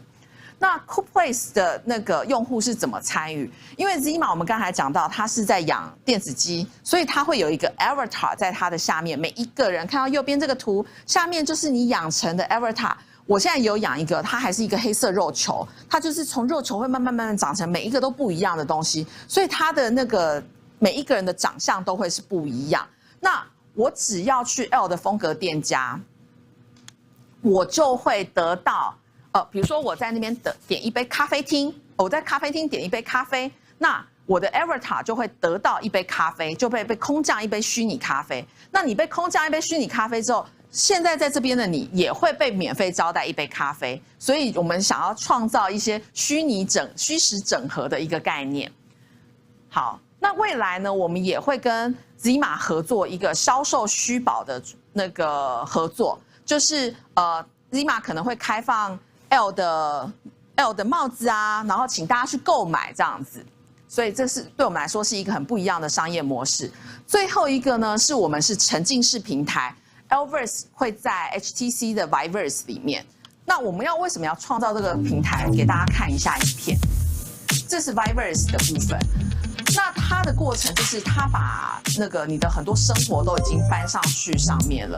那我们 ELLE-Verse 在里面呢，可以创造一个很时髦的乐园。那我们现在还可能不是虚实整合，但是我们可以创造一个属于 ELLE 的虚拟环境。例如，我们可以创造一些内容，戏剧内容，我们会做 ELLE 试衣间。那我会邀请很多艺人，他们去做 avatar， 然后他们会去做自己的穿搭，做了自己穿搭之后，我们可以拍照，然后给大家参考这样子。然后第二个是我们在11月会发生一件事情，我们会做一个虚拟的时装秀在 ELLE-Verse 上面。那基本上 ELLE-Verse 就是在 Viverse 会有一个整个的完整的乐园，所以虚拟时装秀会是我们的一部分。那目前合作单位会是 Daniel Wang 台湾的设计师这样子。然后再来呢，ELLE-Verse 要做一件事情，我们刚才一直讲虚实整合，所以31周年的 Party 我们会发生在10月底，所以 ELLE-Verse 也会在10月底的时候做一个实体展览。然后目前场地还没有定，可是我觉得会非常有趣。那这个是我们之前周年展览派对的照片，然后大家也可以看到，我们其实用了非常多立体投影啊，然后会有很多吃喝玩乐的东西让大家来体验。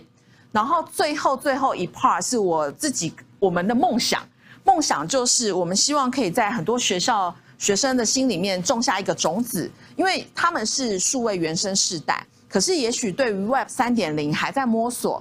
那我们希望可以用一个巡回的车子，或是巡回的演讲，甚至一个行动迷你展，可以帮助所有学生来体验跟了解。那我个人心里很想要做的是冰淇淋车啦。然后最后是我想要跟大家介绍一下我们的合作伙伴。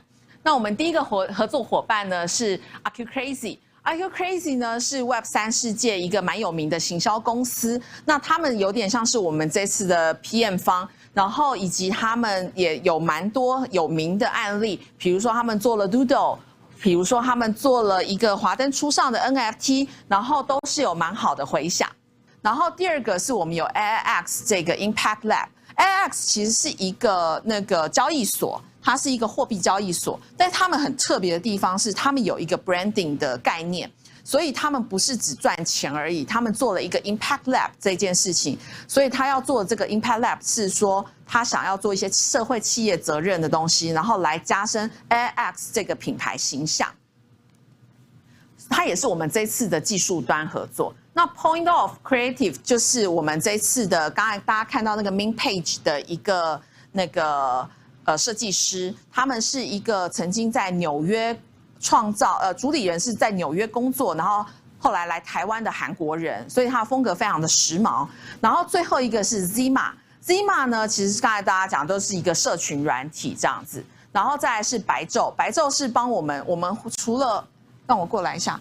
白昼呢，其实是帮我们 ELLE-verse 做了一个主视觉。那我们那时候还在草创的时候，他就非常的厉害的，非常的亲切的加入。那他个人非常厉害的是，他其实是很多台湾米其林餐厅的御用的平面设计品牌。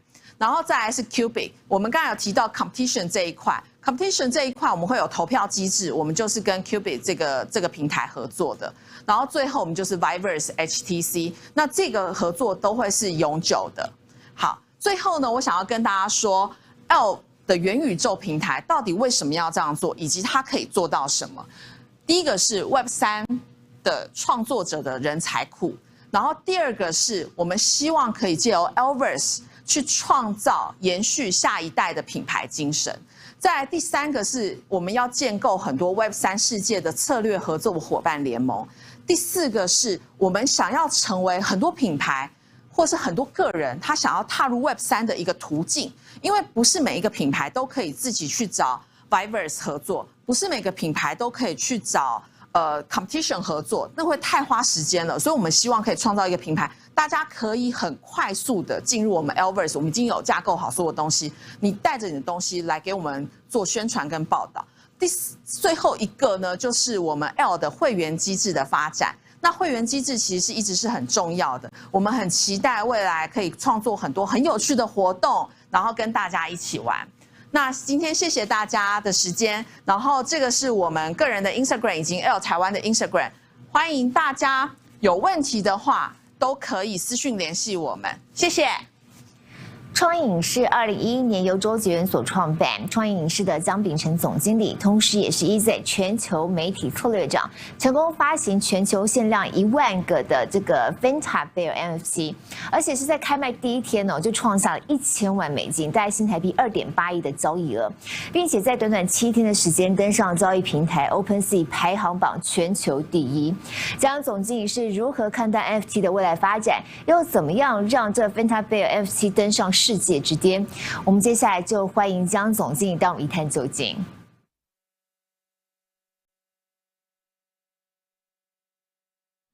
嗨，各位观众，大家好，很高兴今天在 Dain Summit 跟大家见面。我是江秉成，我是 Venta Bear 的全球媒体策略长，也是现在的 Edison Co 的 CEO。我负责呢所有的 Metaverse 的所谓的行销策略跟我们的公关策略的部分。那今天呢，很高兴我们能够来参加这样的一个论坛，跟大家分享一下我们从今年1月1号 Venta Bear 开卖以后，一直到现在的心路历程，以及我觉得很宝贵的经验。所以我们现在就开始。首先呢，我想很多人都会认为 Metaverse 听起来很具象，但是想起来又有点抽象。所以今天我要带大家进入我们的第一道门，进入 Metaverse 的第一道门，其实就是 NFT。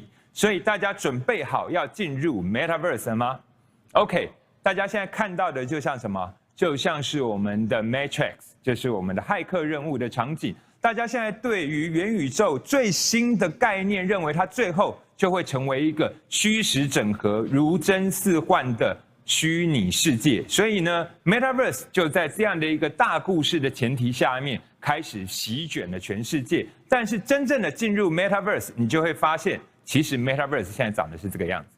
就是它还没有办法有这么高的解像，这么高的一个运算话术。为什么？其实跟硬体还是有关的，但我相信很快会突破。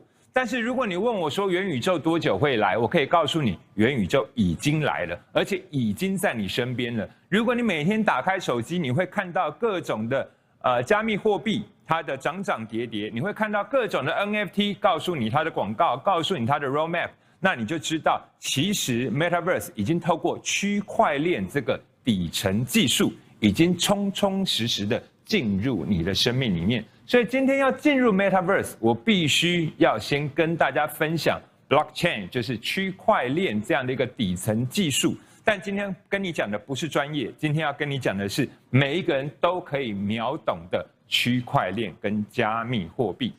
所以首先我们现在一起来看什么是区块链，一句话就讲完了，就是大家都记得的事，你也会记得，你记得的事，大家都会记得，也就是它是一个同步记账的工具。你现在把这些上面的红点看成每一个账本，也就是一个人记下一笔，全部人会同时知道，所以它不再需要一个中心帮我们定义事情，它有点像所有的人都在看现场转播。我做什么事，你现在看到，你们所有人都会记得，我是篡改不了的。这就是最简单的区块链的概念。所以当有这样的一个记账方式，自然会有人想办法把它的钱做出来，也就是每一个链都会有它的 native token， 也就是它的原生币。所以这个世界上现在已经存在了千千万万条链了，只是你知道的链是比较有名的，比如说以太链，比如说 Polygon， 比如说Solana 等等的这些链。所以你一定要记得一件事，就是事情很简单，你只要记得有链就有币，有链就有币，这句话你一定要记得。所以你知道这个世界上有比特币，代表就有比特链；有以太币就代表有以太链，所以有姐弟币就代表有，好，这是开玩笑的。所以每一个代币它都是一个什么？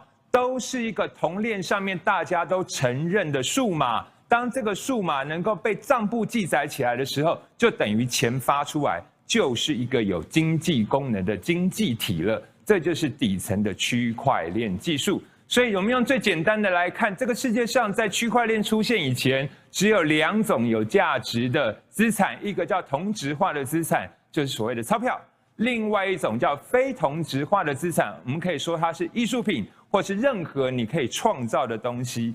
比如，其实车子也是非同质化资产，衣服也是非同质化资产。所以这个世界的经济其实不断在进行，就是同质化的资产跟非同质化资产，它在互相的交易，这是原本的经济。但直到区块链的技术、加密货币发出来了以后，开始加密货币要想办法跟同质化的资产或非同质化的资产开始进行交易。但是要怎么交易呢？这个过程大家都知道，就出现了很多的交易所，帮助大家用法币跟虚拟币，甚至不同链的虚拟币能够互相的交易，就出现了去中心化的经济。OK， 当出现了去中心化经济的时候，我们先碰到的第一个问题，就是因为加密货币是靠信心支撑的，所以你会发现许多的加密货币的涨涨跌跌，都跟名人的那个什么，名人的所言所行，名人的一言一行有直接的关系。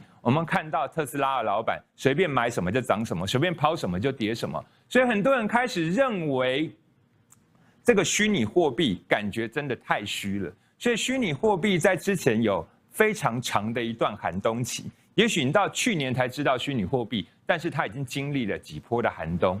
但是这样的一个经济体，其实经济体里面就是有很多的价值跟价格，所以当这样的一个货币出来的时候，大家就开始思想说，有没有一个办法让这个货币更有价值？于是以太坊他们发现了一件事，就是如果我只生出原生币，让大家币跟币之间交易，不让它产生一个什么？产生购买的一个行为的话，我这个币可能很容易一直就停留在大家对它有没有信心上。但是它如果出现了流通，它就会越来越有价值。于是出现了所谓的以太链上面的智能合约。所以其实每一个智能合约，它就是在对应一个有价值的权证，也就生出了 NFT。所以如果你对 NFT 有兴趣的人，其实很简单，你只要记得这个世界上有一群人做了一个新的记账方式，发明出了新的钱，他们彼此在买来买去的时候，突然发现这样买起来很干，于是有人想说，那我干脆做一个货出来，让你的钱可以买我的货，就出现了 NFT。但是 NFT 有没有那么简单？其实并没有那么简单，跟大家看一下。我们回到了刚刚我们对货币的一些观念，所以每一个同质性的资产、同质性的实体资产呢，它都是什么？都是价格带来价值。你永远都希望你的钱价格越来越高，对不对？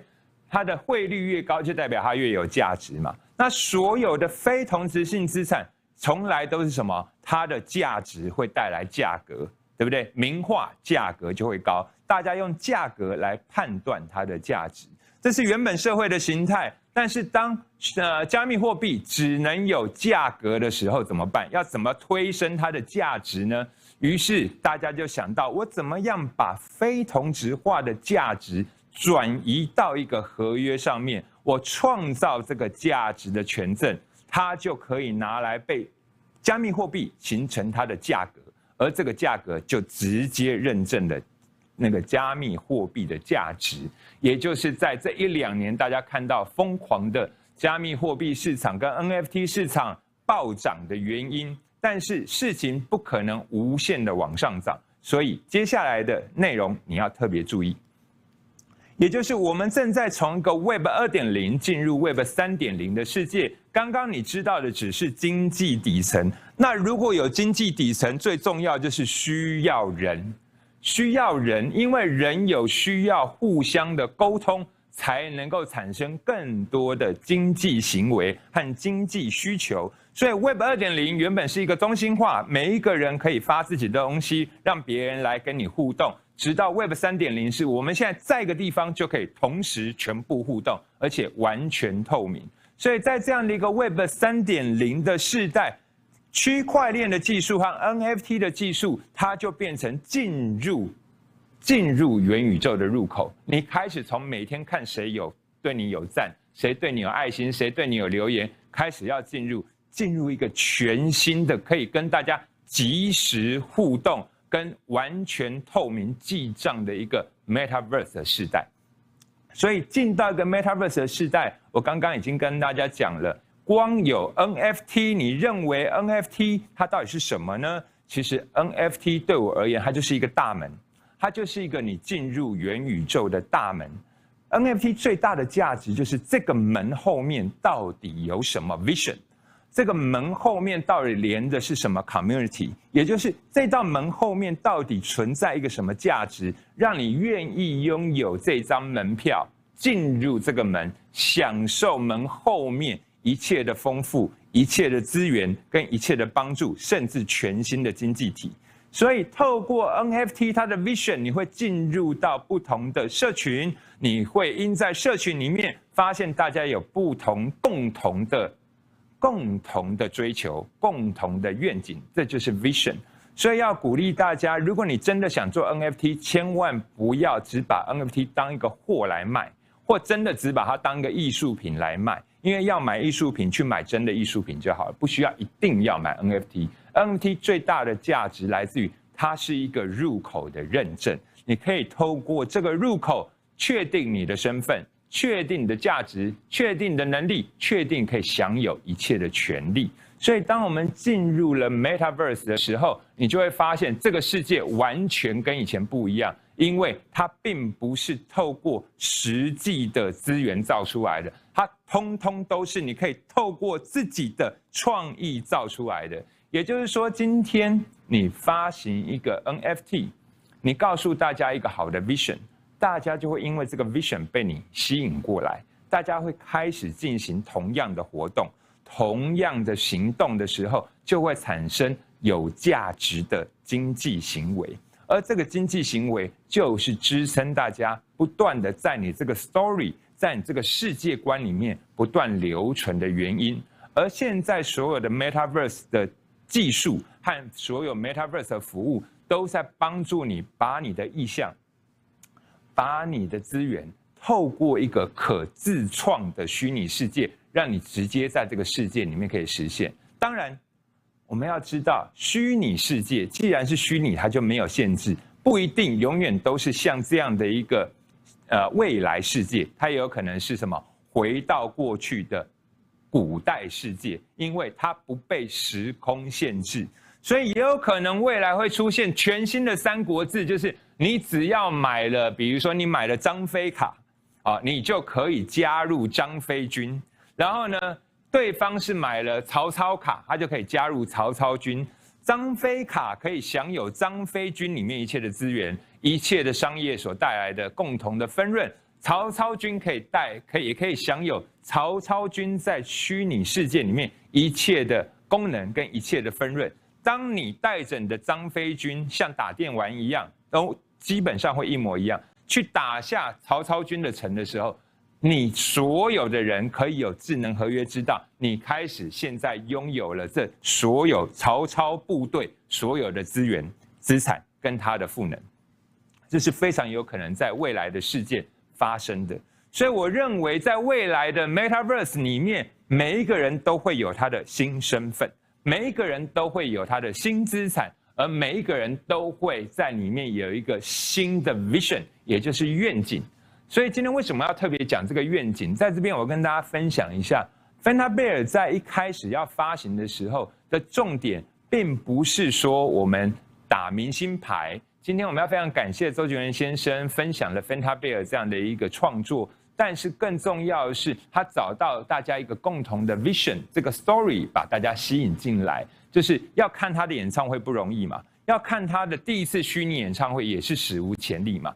光是这样的一个 vision 就可以造成非常多的一部分人愿意取得这样的一个 NFT， 这样的一个新的 ID， 能够享受什么？享受这个 NFT 带给他的一个功能，能够完成他的愿景，所以大家愿意加入进来，一起推升这件事情的发生，所以于是纷纷的购买了这张凭证，因为这张凭证未来就是他参与虚拟演唱会的入场券，但是它超过了入场券，为什么？因为这个入场券你以为看完就没用了，对不对？但这个入场券仍然可以在经济链里面、区块链里面交易，但是不同链目前还不能交易哈。现在在同一个链里面依然可以交易，而且有2层分润、2级的市场的分润，所以呢，这样的一个项目就产生一个全新的经济规模，它成为一种全新的虚拟资产。这就是为什么我们进到 Metaverse 以前，你要知道 NFT 它不是一个产品， NFT 它也不是一个货品， NFT 是一道进入社群、实现成为 Metaverse 的大门。所以呢，我想在我的眼中，在我的脑里面，每一个 Metaverse 在我眼中就有点像 Disney Plus 一样，就像 Disney Plus 一样。其实你有没有想过，为什么这5年来 Disney 不断在发展多元宇宙？为什么要一直发展多元宇宙？很简单，实体里面全世界盖个5-6座迪士尼乐园已经不够了。未来在虚拟的世界里面，你喜欢当漫威英雄，你只要点漫威世界一进去，有无数个漫威的世界可以让你自己选择你要当哪个英雄。当然，你可能当那个角色，你需要拥有那个 NFT， 你才能拥有那个角色的使用权。那当然，如果你想要当迪士尼公主的，你就可以点迪士尼公主世界，进到迪士尼的那个 universe 里面去，享受在里面公主跟王子的生活。所以这些等等的 IP 在未来会越来越有价值，因为元宇宙在目前为止，我们个人认为还有这么大的空间。也就是说，如果以你刚刚觉得这世界上前10名的 IP 已经这么大的影响力，但对不起，元宇宙还有更多的空间，让你来产生属于你自己的宇宙观，属于你自己的经济链，属于你自己的社群，属于你自己的愿景，跟属于你自己的资产。这就是 Metaverse 经济在未来最迷人的地方，因为它跳脱了原本现实世界资源有限、时间有限、时间不可逆的控制的限制。好，它跳脱了这个限制，而进入一个没有限制的创造时代。所以要鼓励大家，你要进入 Metaverse 以前，你一定要先搞懂区块链。好 ，Metaverse 有4宝，第一个叫区块链，第二个叫加密货币，第三个叫钱包，第4个叫 NFT。鼓励大家能够多了解这4样的资讯，因为在 Metaverse 真的硬体来到，你可以进入像1级玩家、像骇客任务的世界以前，你需要先打造属于你的社群，属于你的经济体，属于你的资产，属于你自己的经济链，这是一个最需要基础要知道的事情。但是今天我已经跟大家解释过了，其实没那么难。区块链其实就是一个什么记账方式，它能够把你记得的事大家都记得，不能篡改。好，再来第2件事是什么？你要发展你的 IP， 你要发展你的 story， 你要让大家有共同的 vision， 这样 user 才会加入到你的 community 里面来。不要忘记了，如果你要建立一个国家，你需要民众，而这个民众为什么加入这个国？因为他跟你有共同的意向，它才会有产生集体共识，有集体共识才会有共识性的行为，有共识性的行为才会产生有价值的经济行为出来。所以最后一个就是我刚刚提到的，你一定要把愿景打造清楚。大家买你的 NFT 到底是为什么？因为 vision 就是 reason， 也就是说，你每一个 NFT 到底是要大家加入你完成什么愿景，这是非常重要，因为这是大家加入你跟购买或者说投资你 NFT 非常重要的一个原因。因为如果你只把它当作一张画来卖，基本上它会越来越多这样的事情出来，那你就会知道 NFT 最大的重点是它要稀缺，所以当你会发现一样的东西越来越多的时候，它贬值就会变必然的，所以只有 vision 不会贬值。其实跟大家分享一个，我觉得算是一个秘密，其实每一个 NFT 的团队，好，就是它的社群，它都要有2个团队存在。我们可以用选举来说，就是你在开卖或邀请人家加入你 NFT 以前，你需要有竞选团队，讲清楚你的意向，做好你的公关，做最棒的行销。但是当你 launch 了以后，大家加入你的 community， 拥有你的 NFT 了以后，你就需要有执政团队，帮助每一个 join 你 community、join 你 vision 的人，都能够享受到整个团队带给他们最大的效益、最棒的功能。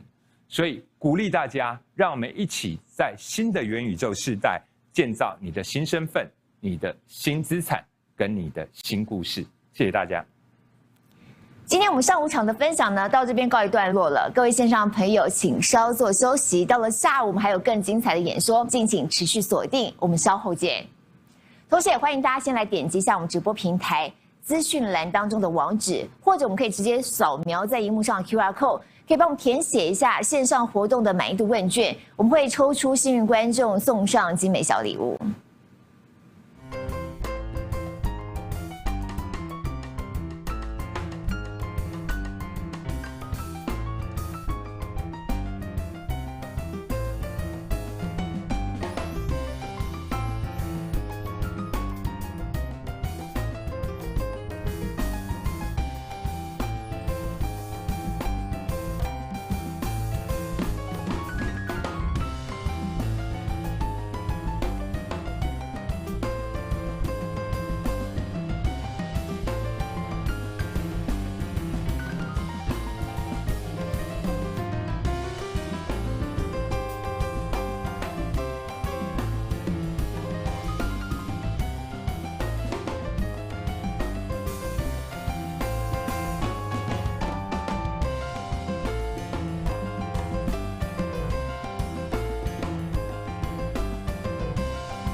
veio o sol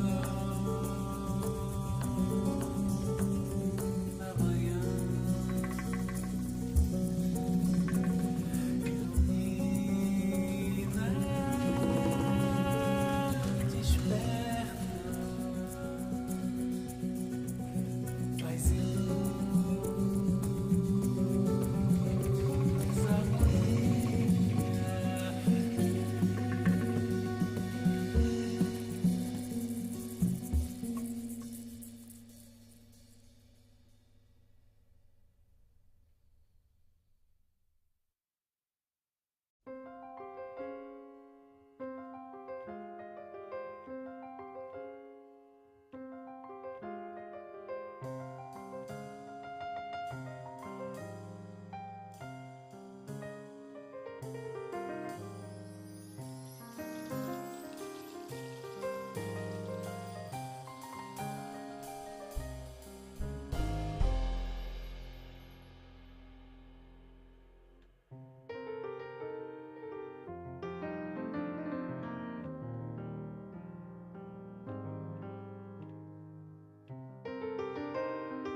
大家好，欢迎收看 Dain Lee 数位商务大趋势国际会谈，我是主持人夏佳璐。接下来我们要进入到跨境电商的主题，透过跨境电商，要为台湾中小企业打造外销的下一个黄金10年。COVID 疫情真的是完全影响了全球销售模式，宅经济快速发展，并且驱使了消费者呢就转往线上购物。趋势预测公司在近期发布了一个2022电商趋势报告当中就指出，全球电子商务的收入估计呢从2018年是4812亿美元，增加到2022年是7129亿美元。而成长趋势的背后，跨境电商是主要关键动力。消费者呢，不但是在网络上购买自己本国的商品，而现在没有办法出国的限制，就大幅带动人们是透过网络电商来买国外产品。市场研究机构 Facts and Factors 就预测，在2026年，全球跨境电商销售额将会超过4.8兆美金，年平均成长率会高达27%，这成长力道非常的强劲。那在今年 Dain Lee 我们的第4个主题就特别邀请来自欧洲、南美洲、亚洲平台，他们会透过远距来分享当地电商市场的消费趋势，还有平台的服务资源，同时也帮助台湾企业来创造全新数位贸易的新局面，搭上跨境电商浪潮。PGMALL 成立在2017年，是马来西亚本土第一的电商平台。目前呢，每个月有将近500万的浏览量。它拥有像3C、家居、厨房、母婴用品，还有像衣服各种的商品有超过50万件。PGMALL 以独特的双重现金回馈优惠措施，让它跟竞争激烈的马国市场做出差异化布局。而且它本身就拥有强大物流网，并且呢，跟马国超过700家的邮局合作，提供消费者最有效率的物流服务。首席运营长黄彦群负责策划跟实施 PGMALL 的营运方向还有战略。透过 Jerry 的分享，我们接下来希望能够帮助大家能够更了解马来西亚的电商消费市场。Hello， 大家好，我是黄彦群，我是PGMALL 的总运营长。今天我想很高兴与大家分享一下我们 PGMALL 我们是什么，然后我们可以为台湾的这商家带来什么服务。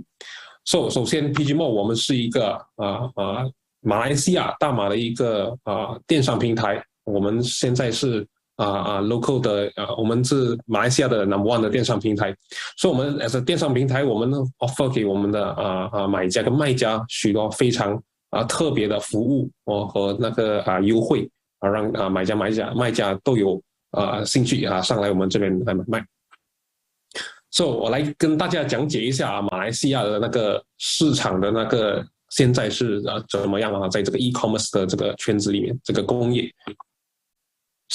马来西亚我们的总人口呢是33 million 然后有非常多的人都是手机用户或者是互联网用户我们的社交媒体的用户也是相当的多大约这边看有98%的人都是会用手机、互联网或者社交平台。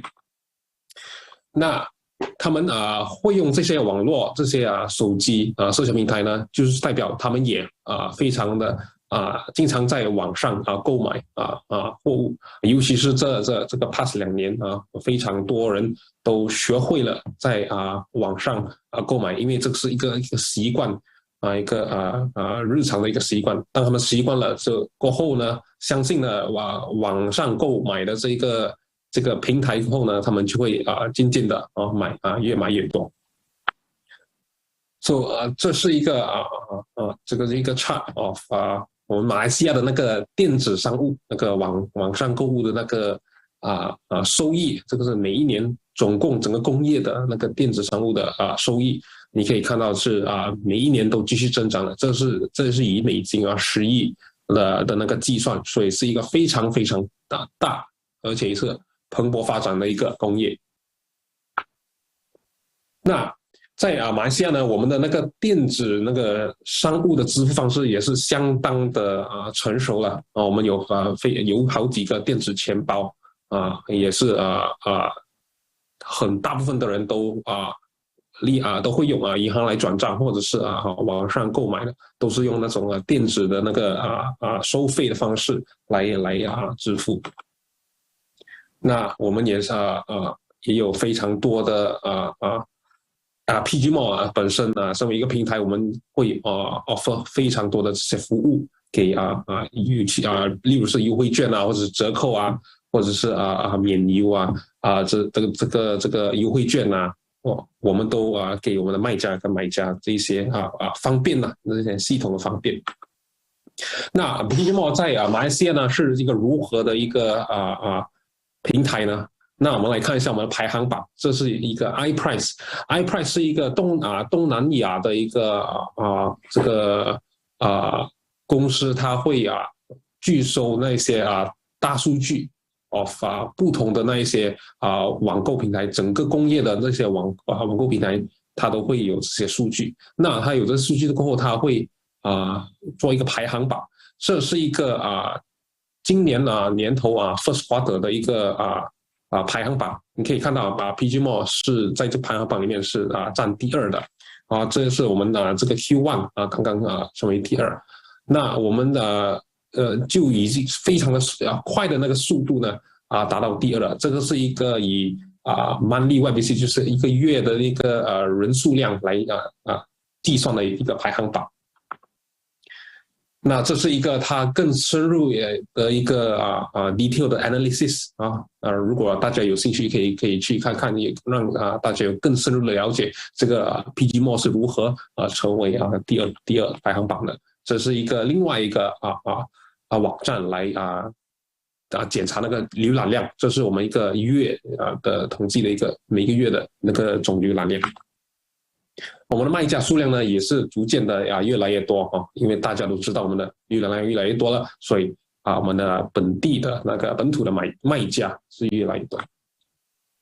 那PGMALL 呢，我们在这边有一个独特一个对我们的买家我们的消费者有一个独特一个program， 这是一个我们叫消费商的一个 program 大家as a 消费者，如果你要你买东西，或者是你介绍人家过来sign up 我们的 PGMALL 的那个网站呢，我们会reward 你，我们会让你 as a 消费者得到很多奖励，我们会给 cashback， 我们叫cashback， 我们这边写 forever cashback。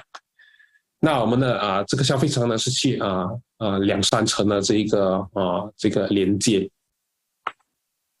那我们的消费者是在我们这里是如何呢？我们有男女都是差不多50%，然后年龄分布呢当然是比较偏年轻化一点，比较因为年轻人都是通常比较会用网购平台或者是在网上买卖东西。那我们的热门产品的类别呢，第一就是食品杂货或者是宠物类之类的东西，这些比较FMCG 这些都是这些货品大家都会特别喜欢。第二就是健康与美容，第三就是家居的那些生活的日常用品了。我们 PGMALL 呢也是常常与我们的政府大马的政府合作，我们的许多大马的政府机构都会来找 PGMALL 合作，因为我们会帮到我们的那个大马的平民百姓容易购买或者买卖东西。所以我们今年呢也是会有相当多的那一些合作，他们会给这些政府机构，也就是 MDEC 和 Martyn 都会给PGMALL 津贴让我们pass 那些补贴或者是奖励给我们的消费者或者是卖家。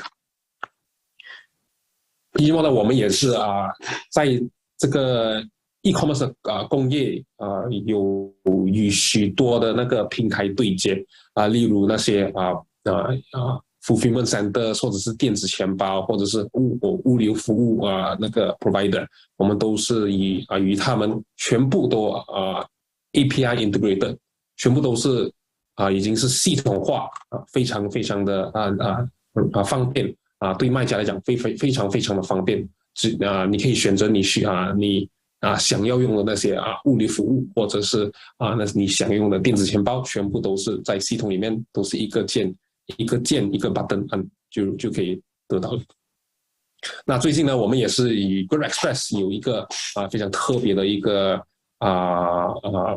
合作，我们在大马里面 launch 一个 within 2个小时里面可以送到家门口的一个这个特别快的这个服务so far 这个 PGMALL 暂时只有我们在与 Grab Express 做这个东西，我们全国都有这是大的那些城市里面与 Grab Express 只要买家有兴趣想要更快的拿到货品，他们可以在2个小时里面用 Grab Express 拿到他们要买的东西。那PGMALL 呢，在2022年呢，我们也是有非常多的达到非常多的一个 achievement。我们现在呢，我们已经有2000万个商品，2000万个 SKU 在我们这里，也有200万个用户已经注册在我们平台里。当然我们也是有超过2万，现在应该也是达到3万的这个承认的这个商家已经在我们的平台注册卖东西。讲一讲这些sales 方面呢，去年的这个双11呢购物节，我们已经成功打破往年的记录，我们达到了500% 的这个 GMV 的增长，以及700% 的这个流量的增长，在那一天呢双11的购物节里面hit 到了这一些里程碑。双12呢也成功了打破往年记录，800% 的GMV 的增长与1200% 的这个流量增长。那我们相信呢，以这个现在e-commerce 的那个成长的那个速度与PGMALL 成长的那个速度，我们觉得这一些记录呢今年都会照常一样的会被打破。因为它在这里我们还是不断的发展，整个 e-commerce 还是不断的发展买家跟卖家都是一样慢慢的增加。那我们PGMALL 的那个版图里面呢，我们的 blueprint 里面在下5年，我们的 target 呢就是要扩展到这一些不同东南亚这些不同的国家我们的印尼泰国、越南、菲律宾、新加坡。那我们现在其实已经进军入印尼了，印尼我们已经有team 在招商跟买家。在泰国呢，我们也是刚刚开始，我们也是会继续在那边招商买家。所以过5年过后呢，我们就会在这几个国家里面发展我们的那个事业。那通过PGMALL 呢as a 商家，你如果销售至马来西亚我们会有什么优势呢？第一，你会节省时间，因为我们的这些系统都已经帮你连接好了，这些买家卖家都已经知道我们在哪里，他们可以在哪里买寻找他们要的那个货品。第二，你也是可以节省你的资金，因为你在那边商家，我们已经帮你免掉了很多不必要的那个费用，和减少了那些费用的那个减少了一些费用。那我们也provide 你一站式的服务，我们就是从你一 sign up 开始到你上传你的产品，跟你 set 你的价钱，跟你开始卖，跟你做你的marketing 的那个banner， 我们都会帮你做完。那我们的操作也是非常简单 ，compared to 其他的那些不同的平台呢，我们seller 的那个操作是非常简单，不会太过复杂。那我们也是有让许多的那些广告可以推广你的这个 seller 的 store。那我们也是有让许多那些促销的活动我们有我们的盲盒摇一摇跟许多非常特别的那些促销活动，让你我们的卖家、我们的商家我们可以帮他们推广我们的那些产品对我们的给我们的那些卖家。那如果你有兴趣的话，你应该如何要做什么应该如何运作呢？我们会有一个这个入驻的一个销售流程，最重要的就是你来找我们来 contact 我们我们等一下我结尾的时候我会放一个电话号码跟那些 email 如果你有興趣跟想了解更多信息，可以来尋找我們，我們會幫你走完這整個流程，讓你可以開始賣你的那個產品。那要成為一個 PGMALL 的一個商家，在馬來西亞賣又有什麼運營成本呢？那個成本其實如果是一個普通的一個商家想要上來PGMALL 賣從外國上來 PGMALL 賣呢，在大馬呢，我們這個是我們的那個一開始那個費用是8000 USD， 我們也有一個簡單的一個平台佣金5%跟一些手續費2%，但是我們會通過這個Acar的這個項目呢，我們會給一個特別的優惠我們會在這個期間內會免掉你這些費用。如果你在這個期間之內你上來，或者是你跟我們了解信息，或者你跟我們 sign up， 我們會免掉這些費用，讓你有一個時間去準備你的 store， 讓你有更好的機會來這邊開始賣你的產品到大馬的33 million 的 population。那應該如何入駐呢？然後你可以上來我們的 PGMALL.my，這是我們的，你可以上我們的 URL 是 PGMALL.my， 你 scroll 到最下面，你可以看到這個 PGMALL International Platform， 然後你可以點擊這個icon， 這個 icon 會 link 過去你的那個 sign up page， sign up page， 然後這個 sign up page 呢，你可以這邊右上角這邊點擊這個 button， 那過後呢，你就可以繼續做你的註冊，然後完成你的註冊。那如果你有更多的問題，或者是想了解更多，你可以用電話聯繫 WhatsApp 我們這兩個 QR code， 可以WhatsApp， 或者是 email 我們的 international@pgmall.my， 或者是關注我們的那些社交平台，我們在 Facebook、Instagram、Twitter 都有在那邊 active 所以如果大家有什麼想了解更多，歡迎馬上聯絡我們，然後sign up 給我們，讓你享受更多的優惠一個免費的這個期間。好，謝謝大家。GMarket 成立在2000年，是 Interpart 的子公司，并且在2009年被 eBay 给收购。目前呢是韩国最大综合性电商平台。预估呢，韩国有高达64%的人口都使用 GMarket， 拥有非常庞大的交易量，而且是持续在增长。平台主要销售产品呢是书籍、化妆品、电脑、MP3、家电、衣服等等。GMarket Global 的总经理 Dain Lee 拥有线上线下分销渠道的经验，精通监督购买过程，同时预测市场趋势，并且呢跟供应商谈判。Dain Lee 分享将会帮助大家更快打入韩国线上消费性市场。Hello, this is Dain Lee, working as an account manager of overseas sellers at GMarket Incorporated. To briefly introduce myself, I went to college in California, United States, and after graduation, I worked as a sourcing manager at eMart America. There, I communicated between the headquarters and overseas vendors to source US-based products for our stores in Korea. After coming back to Korea, I started working at GMarket Incorporated, which at the time was eBay Korea. Now I am managing and communicating with overseas sellers on our platforms to plan and operate promotions for direct purchase products. As a person who has experience with both online and offline distribution channels, I have got the opportunity to share about the e-commerce trend in South Korea, about our company, and how overseas sellers are selling on our platform. I hope this will be a very enlightening time for everyone. The Korean e-commerce market is the 4th largest in the world.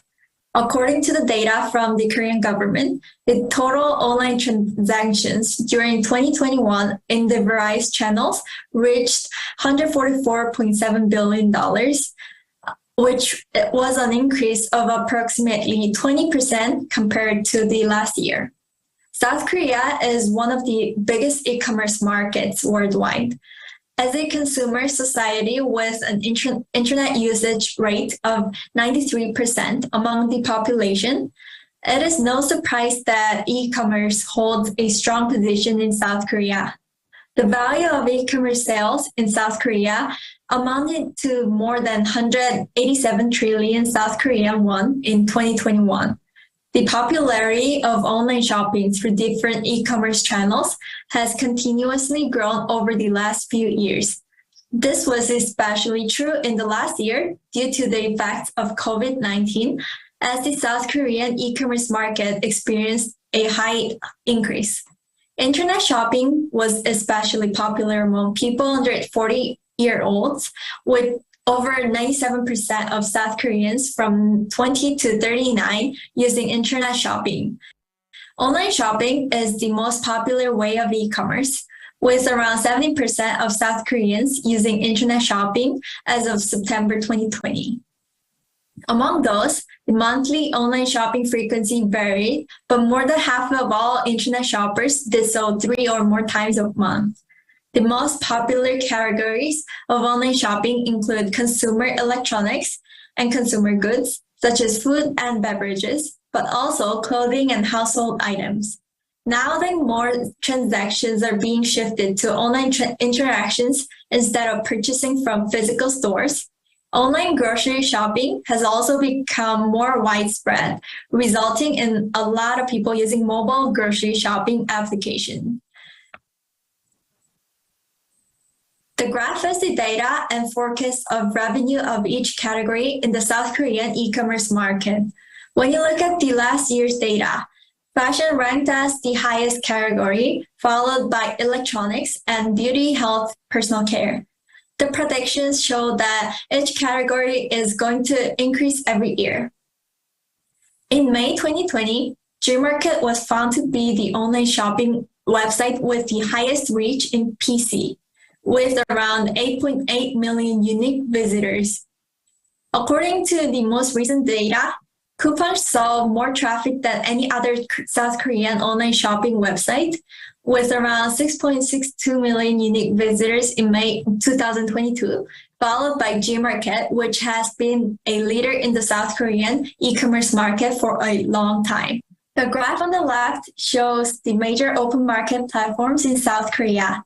Based on the volume of the business in 2020, the big 3 open market platforms are Naver Shopping, Coupang, and eBay Korea. The top 3 together have about 42% of the market share. Besides these top players, the open market platforms such as 11th Street, Lotte On, SSG.com, and Kakao are considered as major. The graph on the right shows the e-commerce platform where Koreans made the most purchase comparing 2020s and 2021s. The top 3 are still Naver, Coupang, and SSG.com. SSG is now our platform, which I will discuss it in more detail the next slide. The following platforms are MOJO, which is the food delivery application, and 11th Street, which is the open market platform run by the SK Group. GMarket Incorporated, which was eBay Korea until last year, owns 3 open market platforms, GMarket, Auction, and G9. In 2021, the Shinsegae Group in Korea acquired eBay Korea and decided to focus more on the e-commerce market. Shinsegae Group is South Korea's retail giant, which owns a lot of subsidiaries, including one of the top 3 department stores and the most number of offline stores. Through the acquisition, Shinsegae now owns 4 platforms, which is GMarket, Auction, G9, and SSG.com. GMarket is one of the largest open market platforms in South Korea.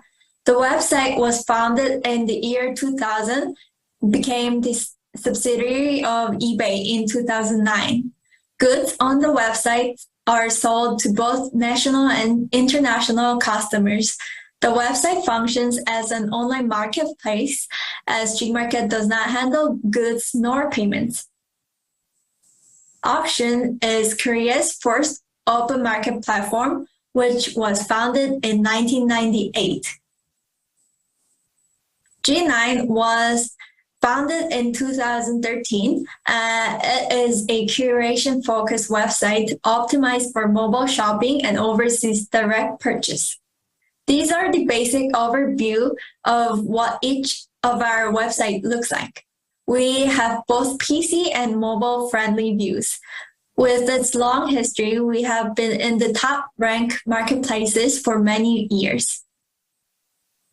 For the ultimate shopping experience, our company also focuses on the Smile series. Smile Club is a premium membership service that provides differentiated shopping experiences and benefits. Smile Card is a debit or credit card created in collaboration with Hyundai Card. Smile Pay is a one-click payment service that allows customers to safely make payments without having to provide any additional information. Smile Cash is a method used to make payments or accumulate points on all of our websites. Smile Delivery is a one-day or an overnight delivery service that is directly managed by the company from shipping to returns. Now I'm going to briefly introduce how sellers are selling their products on our platform. We have our own management tool that sellers can use to simultaneously manage their selling at all three of our websites using a single seller ID and tool. This tool assists sellers with product inventory, order, claim, and account management. We also focus on the global business and have a GMarket Global Shop, which is the English and Chinese language shops. These websites are used by customers living overseas who wish to purchase Korean products. GMarket products are sold in approximately 100 countries, including China, Russia, and countries in Europe. GMarket Global websites supports diverse foreign payment methods such as Alipay, UnionPay, and PayPal, and safely ships products within 7 to 10 days of purchase to customers in many different countries.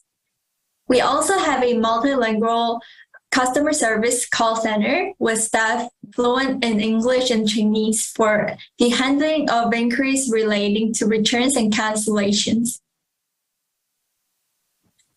On our GMarket, Auction, and G9 websites, we have various deals and promotions opening up every day, and the following are the two most representative ones. The first one is Super Deal, All Kill, and Hot Deal, which are the daily deals on our website. Super Deal is for GMarket, All Kill is for Auction, and Hot Deal is for G9. An account manager selects products based on strict standards like trendiness, inventory, or discount rates, and lists them at bargain prices. These deals include exclusive and special sales offered through strategic partnerships with popular domestic and foreign brands. Another big promotion is the Big Smile Day. This is the biannual shopping festival and is the largest event held by both GMarket and Auction. The Big Smile Day, conducted in the first half of 2020, was participated by 20,000 stores with over 10 million items sold at special sale prices, setting a record as the largest number of items sold in the shortest amount of time. During this promotion, we have Big Smile Day special coupons intended to increase the sales of participating brands, special big deals sold at even bigger bargains, and show the real-time ranking of the highest selling Big Smile Day products. Big Smile Day is held in May and November every year, and we also have big sales on special days like Lunar New Year or Korean Thanksgiving days. And of course, we also have a lot more promotions operating daily, weekly, or monthly. This was the basic information about the Korean e-commerce market and our company's platforms. If you are interested in selling it on our platforms, you can sign up for the global seller, and the procedure is well explained on our website. If you have any more questions about applying for the global seller, please feel free to contact the emails below, and only the Korean language service is available. Thank you. VIA 是巴西第3大电商集团，旗下也有 Casas Bahia、PROTO 还有 Extra.com 等电商平台，销售非常多不同种类的商品哦，并且是以电脑、消费性电子产品、家电用品为他们的主力。同时呢，跟当地有1000多家的实体连锁店进行线上线下整合性销售。VIA 让卖家呢可以入驻其中一项平台之后，这产品就可以同步销售到旗下3大电商平台，可以帮助卖家扩大品牌跟产品曝光。VIA 跨境营运的资深分析师 Mariana， 她的专长在于开发潜力跨境卖家，协助卖家们发展最适宜的策略，以及呢把销售做到最大化。Mariana 分享将会帮助台湾的卖家进军到巴西电商市场。Hello everyone, I'm Mariana from VIA Marketplace here in Brazil. Thank you all for the opportunity, and also thank you Taitra office here in São Paulo, Brazil, for the opportunity to present our company to you. So first, I want to give a little overview of the e-commerce here in Brazil. So the projection made to 2022 is a growth in revenue expected about 9%. To reach $174 billion this year. And internet orders are expected to grow by 8%, totaling 379 million purchase. The average ticket should remain the same, but with a little increase of 1% and around 460 real per person. So our average sales have grown from 2020 to 2021 to $31.4 billion, and in average purchase, we have grown from $81 to $88.7. The categories that are expected to grow the most are electronics at 21%, small house appliance at 19%, food and beverages at 18%. A little bit about the customer here in Brazil that purchase online is mainly 59% by women, and the regions that shop the most are Southeast regions with the biggest part on the market share with 62% of online purchases. The average purchase made by men is a little bit higher, on $107 against women with $75. And our customer age varies between 35 to 50 and 26 to 35. 51 and up, it's smaller, but it's growing year by year. The preferred payment methods here are mostly credit cards, with the biggest part of the online sales getting a total of 70%, followed by cash payment. We call it here boleto, which is still a preferred method in a lot of different regions in Brazil. About our company, VIA, it's a company 100% made in Brazil, and we are among the top 5 national retailers, and we are presented in the Brazilian market since 1952. We have a potential customer market of 200 million people nationwide, and we have 3 different websites with 3 different marketplaces, Extra, Ponto Frio, and Casas Bahia, where you can have your store selling simultaneously. Our brands are composed with 360 million visits on our websites, over 150 million searches inside our website, and we now have a catalog of over 97 million active clients. Casas Bahia is our oldest and strongest brand, and it was valued at $156 million last year, and it's recognized as one of the most valuable brands in Brazil, ranking published by Interbrand Consultancy here. PROTO is mostly directed to our electronics and tech consumers, but they offer a variety of purchases available on the website with all kinds of categories.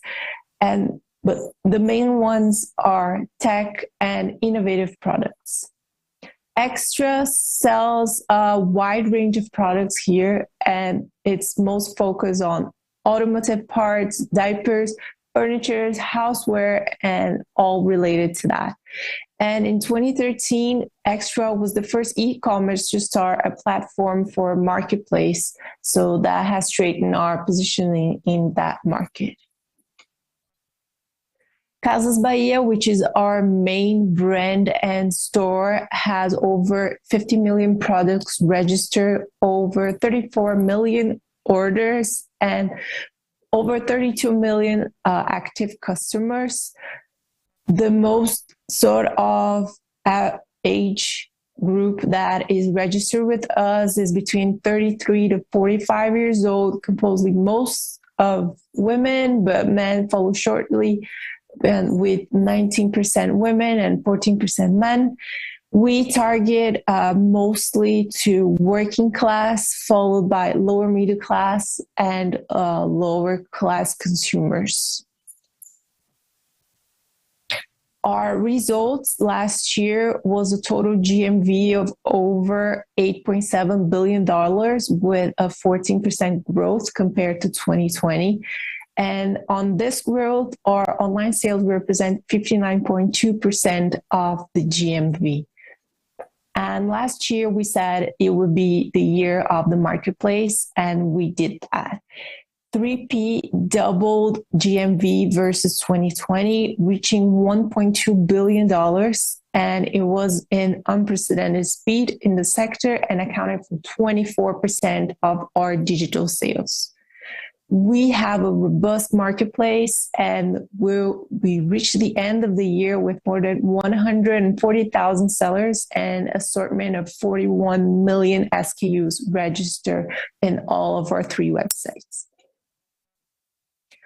Our main cross-border categories here at VIA are accessories and innovation, audio, cameras, camcorders and drones, health and beauty, small kitchen appliance, sports and leisure, toys, and watches. And seller advantages to sell with us is that we don't have any monthly fees or entry fees. We only charge sales commission. And currently, every seller is assisted by a key account to leverage their sales once the store is up and running. We have the products inserted in commercial campaigns within our 3 websites, so banners, Google Shopping, email marketing, notifications, and our shopping apps, among other spaces. We have been innovating since the beginning with Buy Now, Pay Later, which is very popular in e-commerce right now. But this has been something that VIA has created since 1952 from the beginning of the stores. And we transfer that knowledge into our websites. So all of our customers are able to shop in installments all around the website in all categories with all sellers, including 3P.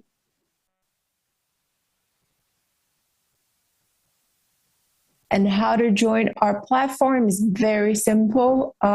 We need you to have certain specifications as a seller with 500 plus eligible SKUs to be uploaded on our marketplace, and to work with at least one of these categories: accessories and innovation, audio, cameras, camcorders and drones, health and beauty, small kitchen appliances, sports and leisure, toys, and watches. You just need to send out documentation that we required. You will be asked to sign our standard contract, register your shipping method, upload your products, and then you can start selling. To contact us, please reach me via email or phone or line, whatever is your preferred method. My contact is here on the right-hand side, Mariana McVicken, and I thank you all for the opportunity, and I hope to get your contact really soon. Thank you very much. PC Components 成立在2005年，是西班牙领先的数位家电电商平台。凭借着非常优质的服务，还有个性化的产品，客户呢就可以在各种数位产品当中获得最好的线上销售价格。主要产品类别包含有配件、笔记型电脑、周边设备、智慧手机、摄影、电视、网络、游戏用品等等各式各样的消费品。这一次呢，我们特别邀请 PC Components 的电商经理 David 来跟我们分享一下西班牙的数位电商市场。有意要运用跨境电商来拓展西班牙市场的各位，千万不可以错过他的分享。Hello, hi everyone. Thank you for watching this, and thank you for having some interest in the Spanish market and potentially in PC Componentes. I am David Morales, and I'm the e-commerce and marketplace manager at PCComponentes.com. I'm going to try to explain you guys, to introduce the company, a little bit about the market, so about Spain. If eventually you guys are not selling already in this country, and for sure about who we are, what we do, and some figures and numbers about the company. So I'm gonna start with a couple of slides about the e-commerce in Spain. We are the third biggest country in Europe in terms of sales. So we are a quite mature country regarding the e-commerce development, but we still have, margin of growth, which is important. But yeah, here you can see 5% of the GDP spent in e-commerce, one of the highest in Europe, so behind Germany, which is the first one, and then France. We are a quite big country for the e-commerce. So 2020 was a super good year, especially pushed and boosted by the COVID pandemic. But it's true that e-commerce in Spain has been growing, every single year for the last 20 years by 20-25%, in any case double digit, which is very, very good numbers, especially compared to other countries such as UK, which is, achieving a flat momentum because it's probably mature enough, in order to keep increasing and growing. So yeah, we went from 127 million euros of e-commerce sales in 2001 till more than 20 billion euros in 2015. Here you have the graphic, and as I mentioned, the COVID pandemic really boosted the sales online, and we really tried to manage to get new customers that have never bought online before, in order to give them a good experience on online, so they can come back, right? So 2022, the trend is still positive, which is hard because the growth was massive in the last couple of years, but the trend is positive, and it continues to grow, reaching 78% of the Spanish internet users, which is 24.7 million people out of 47, more or less 47, which is the population of Spain. Just a couple of insights about the market.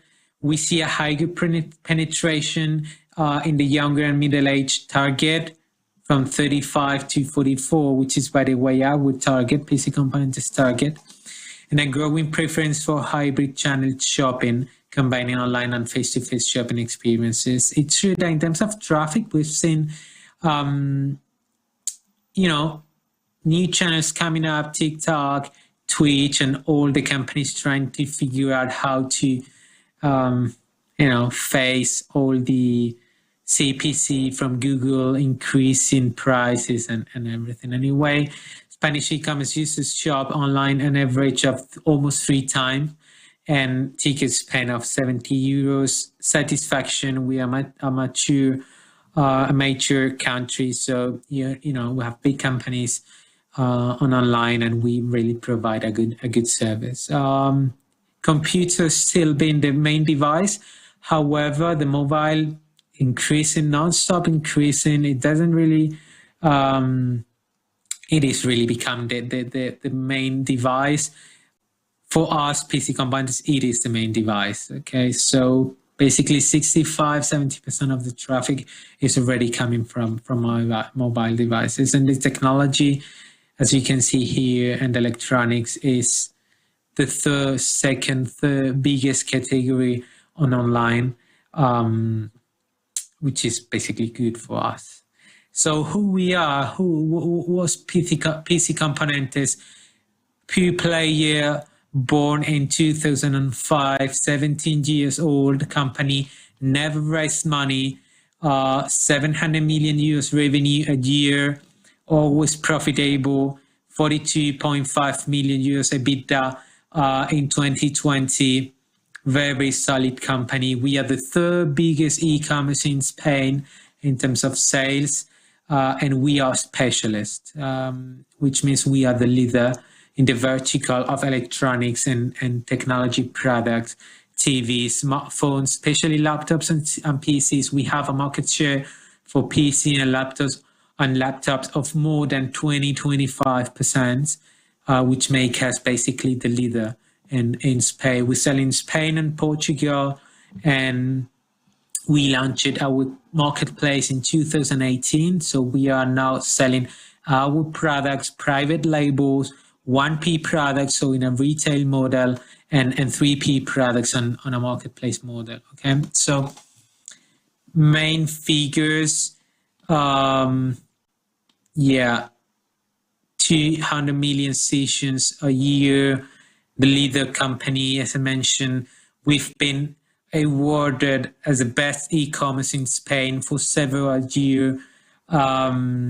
We have 3 physical stores now, but mainly 98% of the business is done online. In terms of our target audience, age from 25 to 45 years old, mainly men, but we also have women for sure. We have been developing new categories all over the years. Techno lovers, brand prescriber. We are really loved company because of the values of the company, because we are Spanish, and especially because of the quality of the service. Okay, we have own brands, as I mentioned. New Skills is one of them. We have sponsored Gerard Piqué, eBay Janos, and we really are the specialist in gaming, IT, technology, electronics, and everything you can imagine about it in Spain. So 6 million unique visitors a month. Now you can check it out on SimilarWeb. This traffic is from 2020. We have more than 10 to 11 million visitors a month. So figures don't stop growing, increasing. 70 million sessions a month and 76 million pages visited a month. We are the leader in terms of SEO. We have the best SEO in Spain, even in front of Amazon, El Corte Inglés, Water Media, and all the competitors. For example, on Black Friday, you can see us in the first position for all the keywords. And we really are the leader in this term. 25,000 keywords listed in the first 3 positions of Google, which is massive, especially checking who our competitors are. More than 2 million followers on social media. As I mentioned, we are a really loved company, a really loved brand, and our customers are really loyal. and we take care of them. We are super active, and we sponsor a lot of events and everything related to the gaming, to the streaming, and everything. The website, I invite you guys to go and check it out on PCComponentes.com. We have the best product pages, product description pages of the whole e-commerce in Spain. We really take care of the quality of the content, of the images and everything on our website. Everything is original content, so the customer really appreciate that. Please go and check it out. And you will be able also to check our catalog. Why to sell on PC Componentes? So as any other marketplace, we are just, a platform that you can propose and list your products on it. Basically, you save costs, we take care of everything, acquisition, maintenance, support, PSP, and you just pay a commission, as you know, so no risk, no sales, no money. You don't pay anything for sure, and we take care of everything in order to get the sale, right? You'll improve the ease of payment management. Basically, we accept credit card, debit card on payment installment for our marketplace and our 1P part. You will increase your customer portfolio for sure, especially if you are looking for selling in Spain. I think this is a very good entrance door to the market, and you will be able to establish a synergy with other vendors that sell different products, right?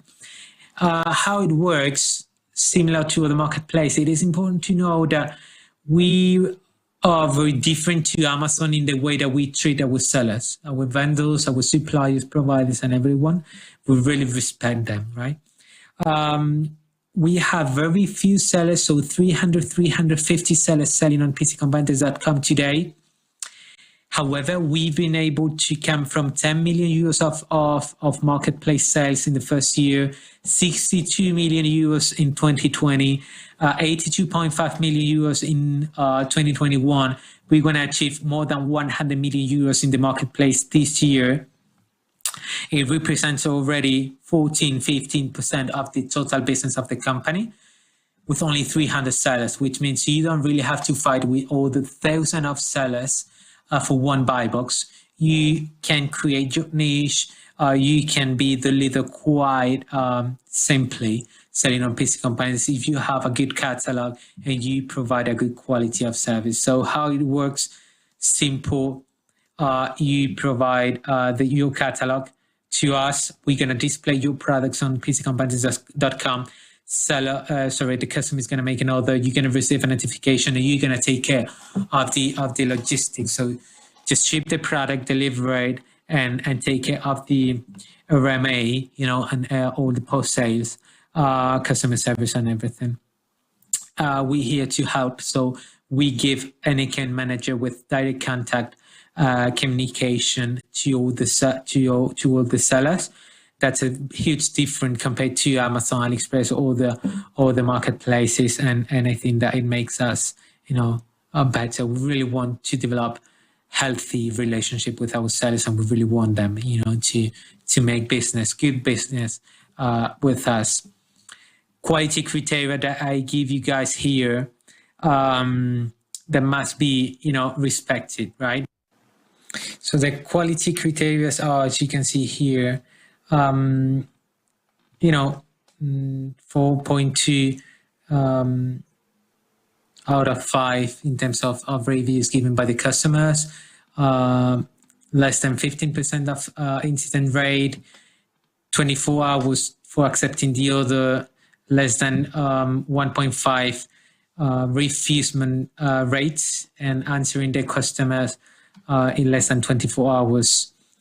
How to create your catalog? You can do it through a CSV file. Basically, you can create it manually, so just filling a form out and uploading the images and the descriptions and everything. But you can do it via CSV file for the product creations. If you are selling products that don't exist on PCComponentes.com, or just send in, the offer stock and price for those products that already exist. And you can also do it through API, where a Miracle Marketplace. So if you are selling already on a Miracle Marketplace, quite similar APIs are the same. You can synchronize all the order management and everything. So there shouldn't be issues about it. And if you are working with an aggregator, channel advisor, Lingo, Shopping Feed, whoever, you can go through them, because we work with most of the aggregators in Europe. Here you can see a monthly fee, which is 39.99 euros a month.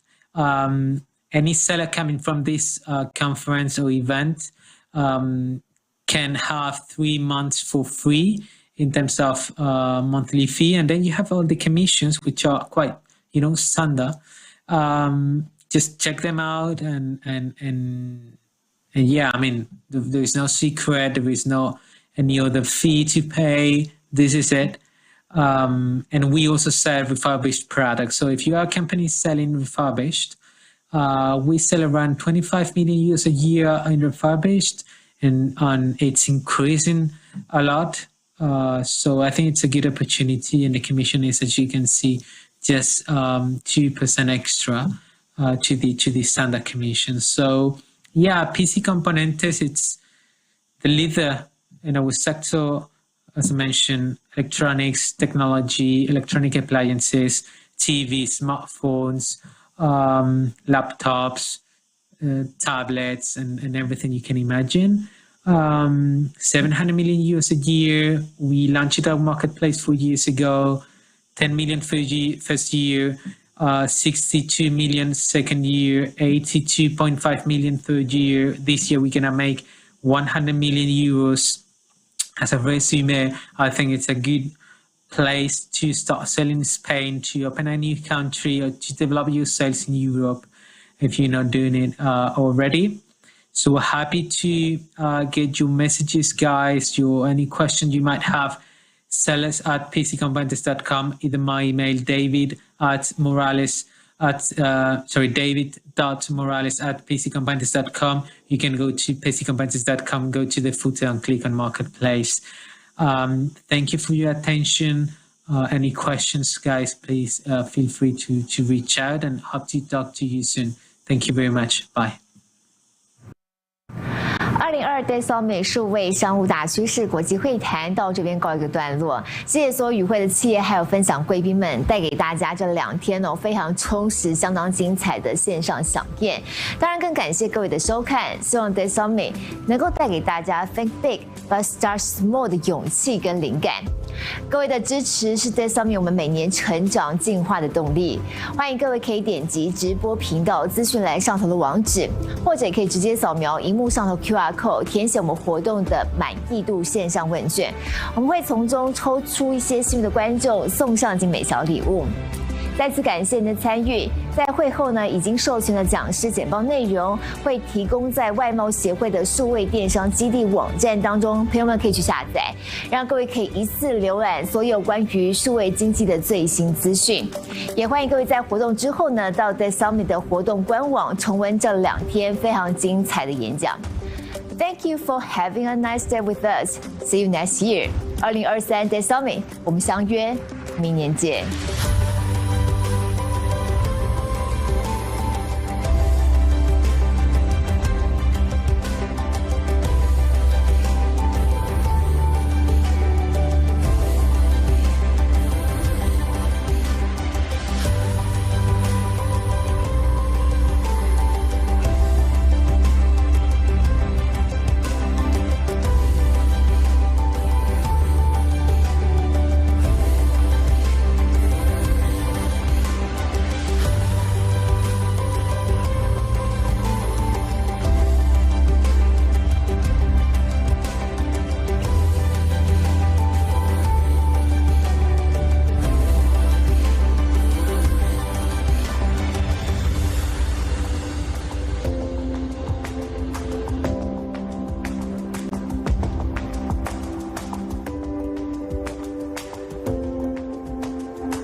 sing a song.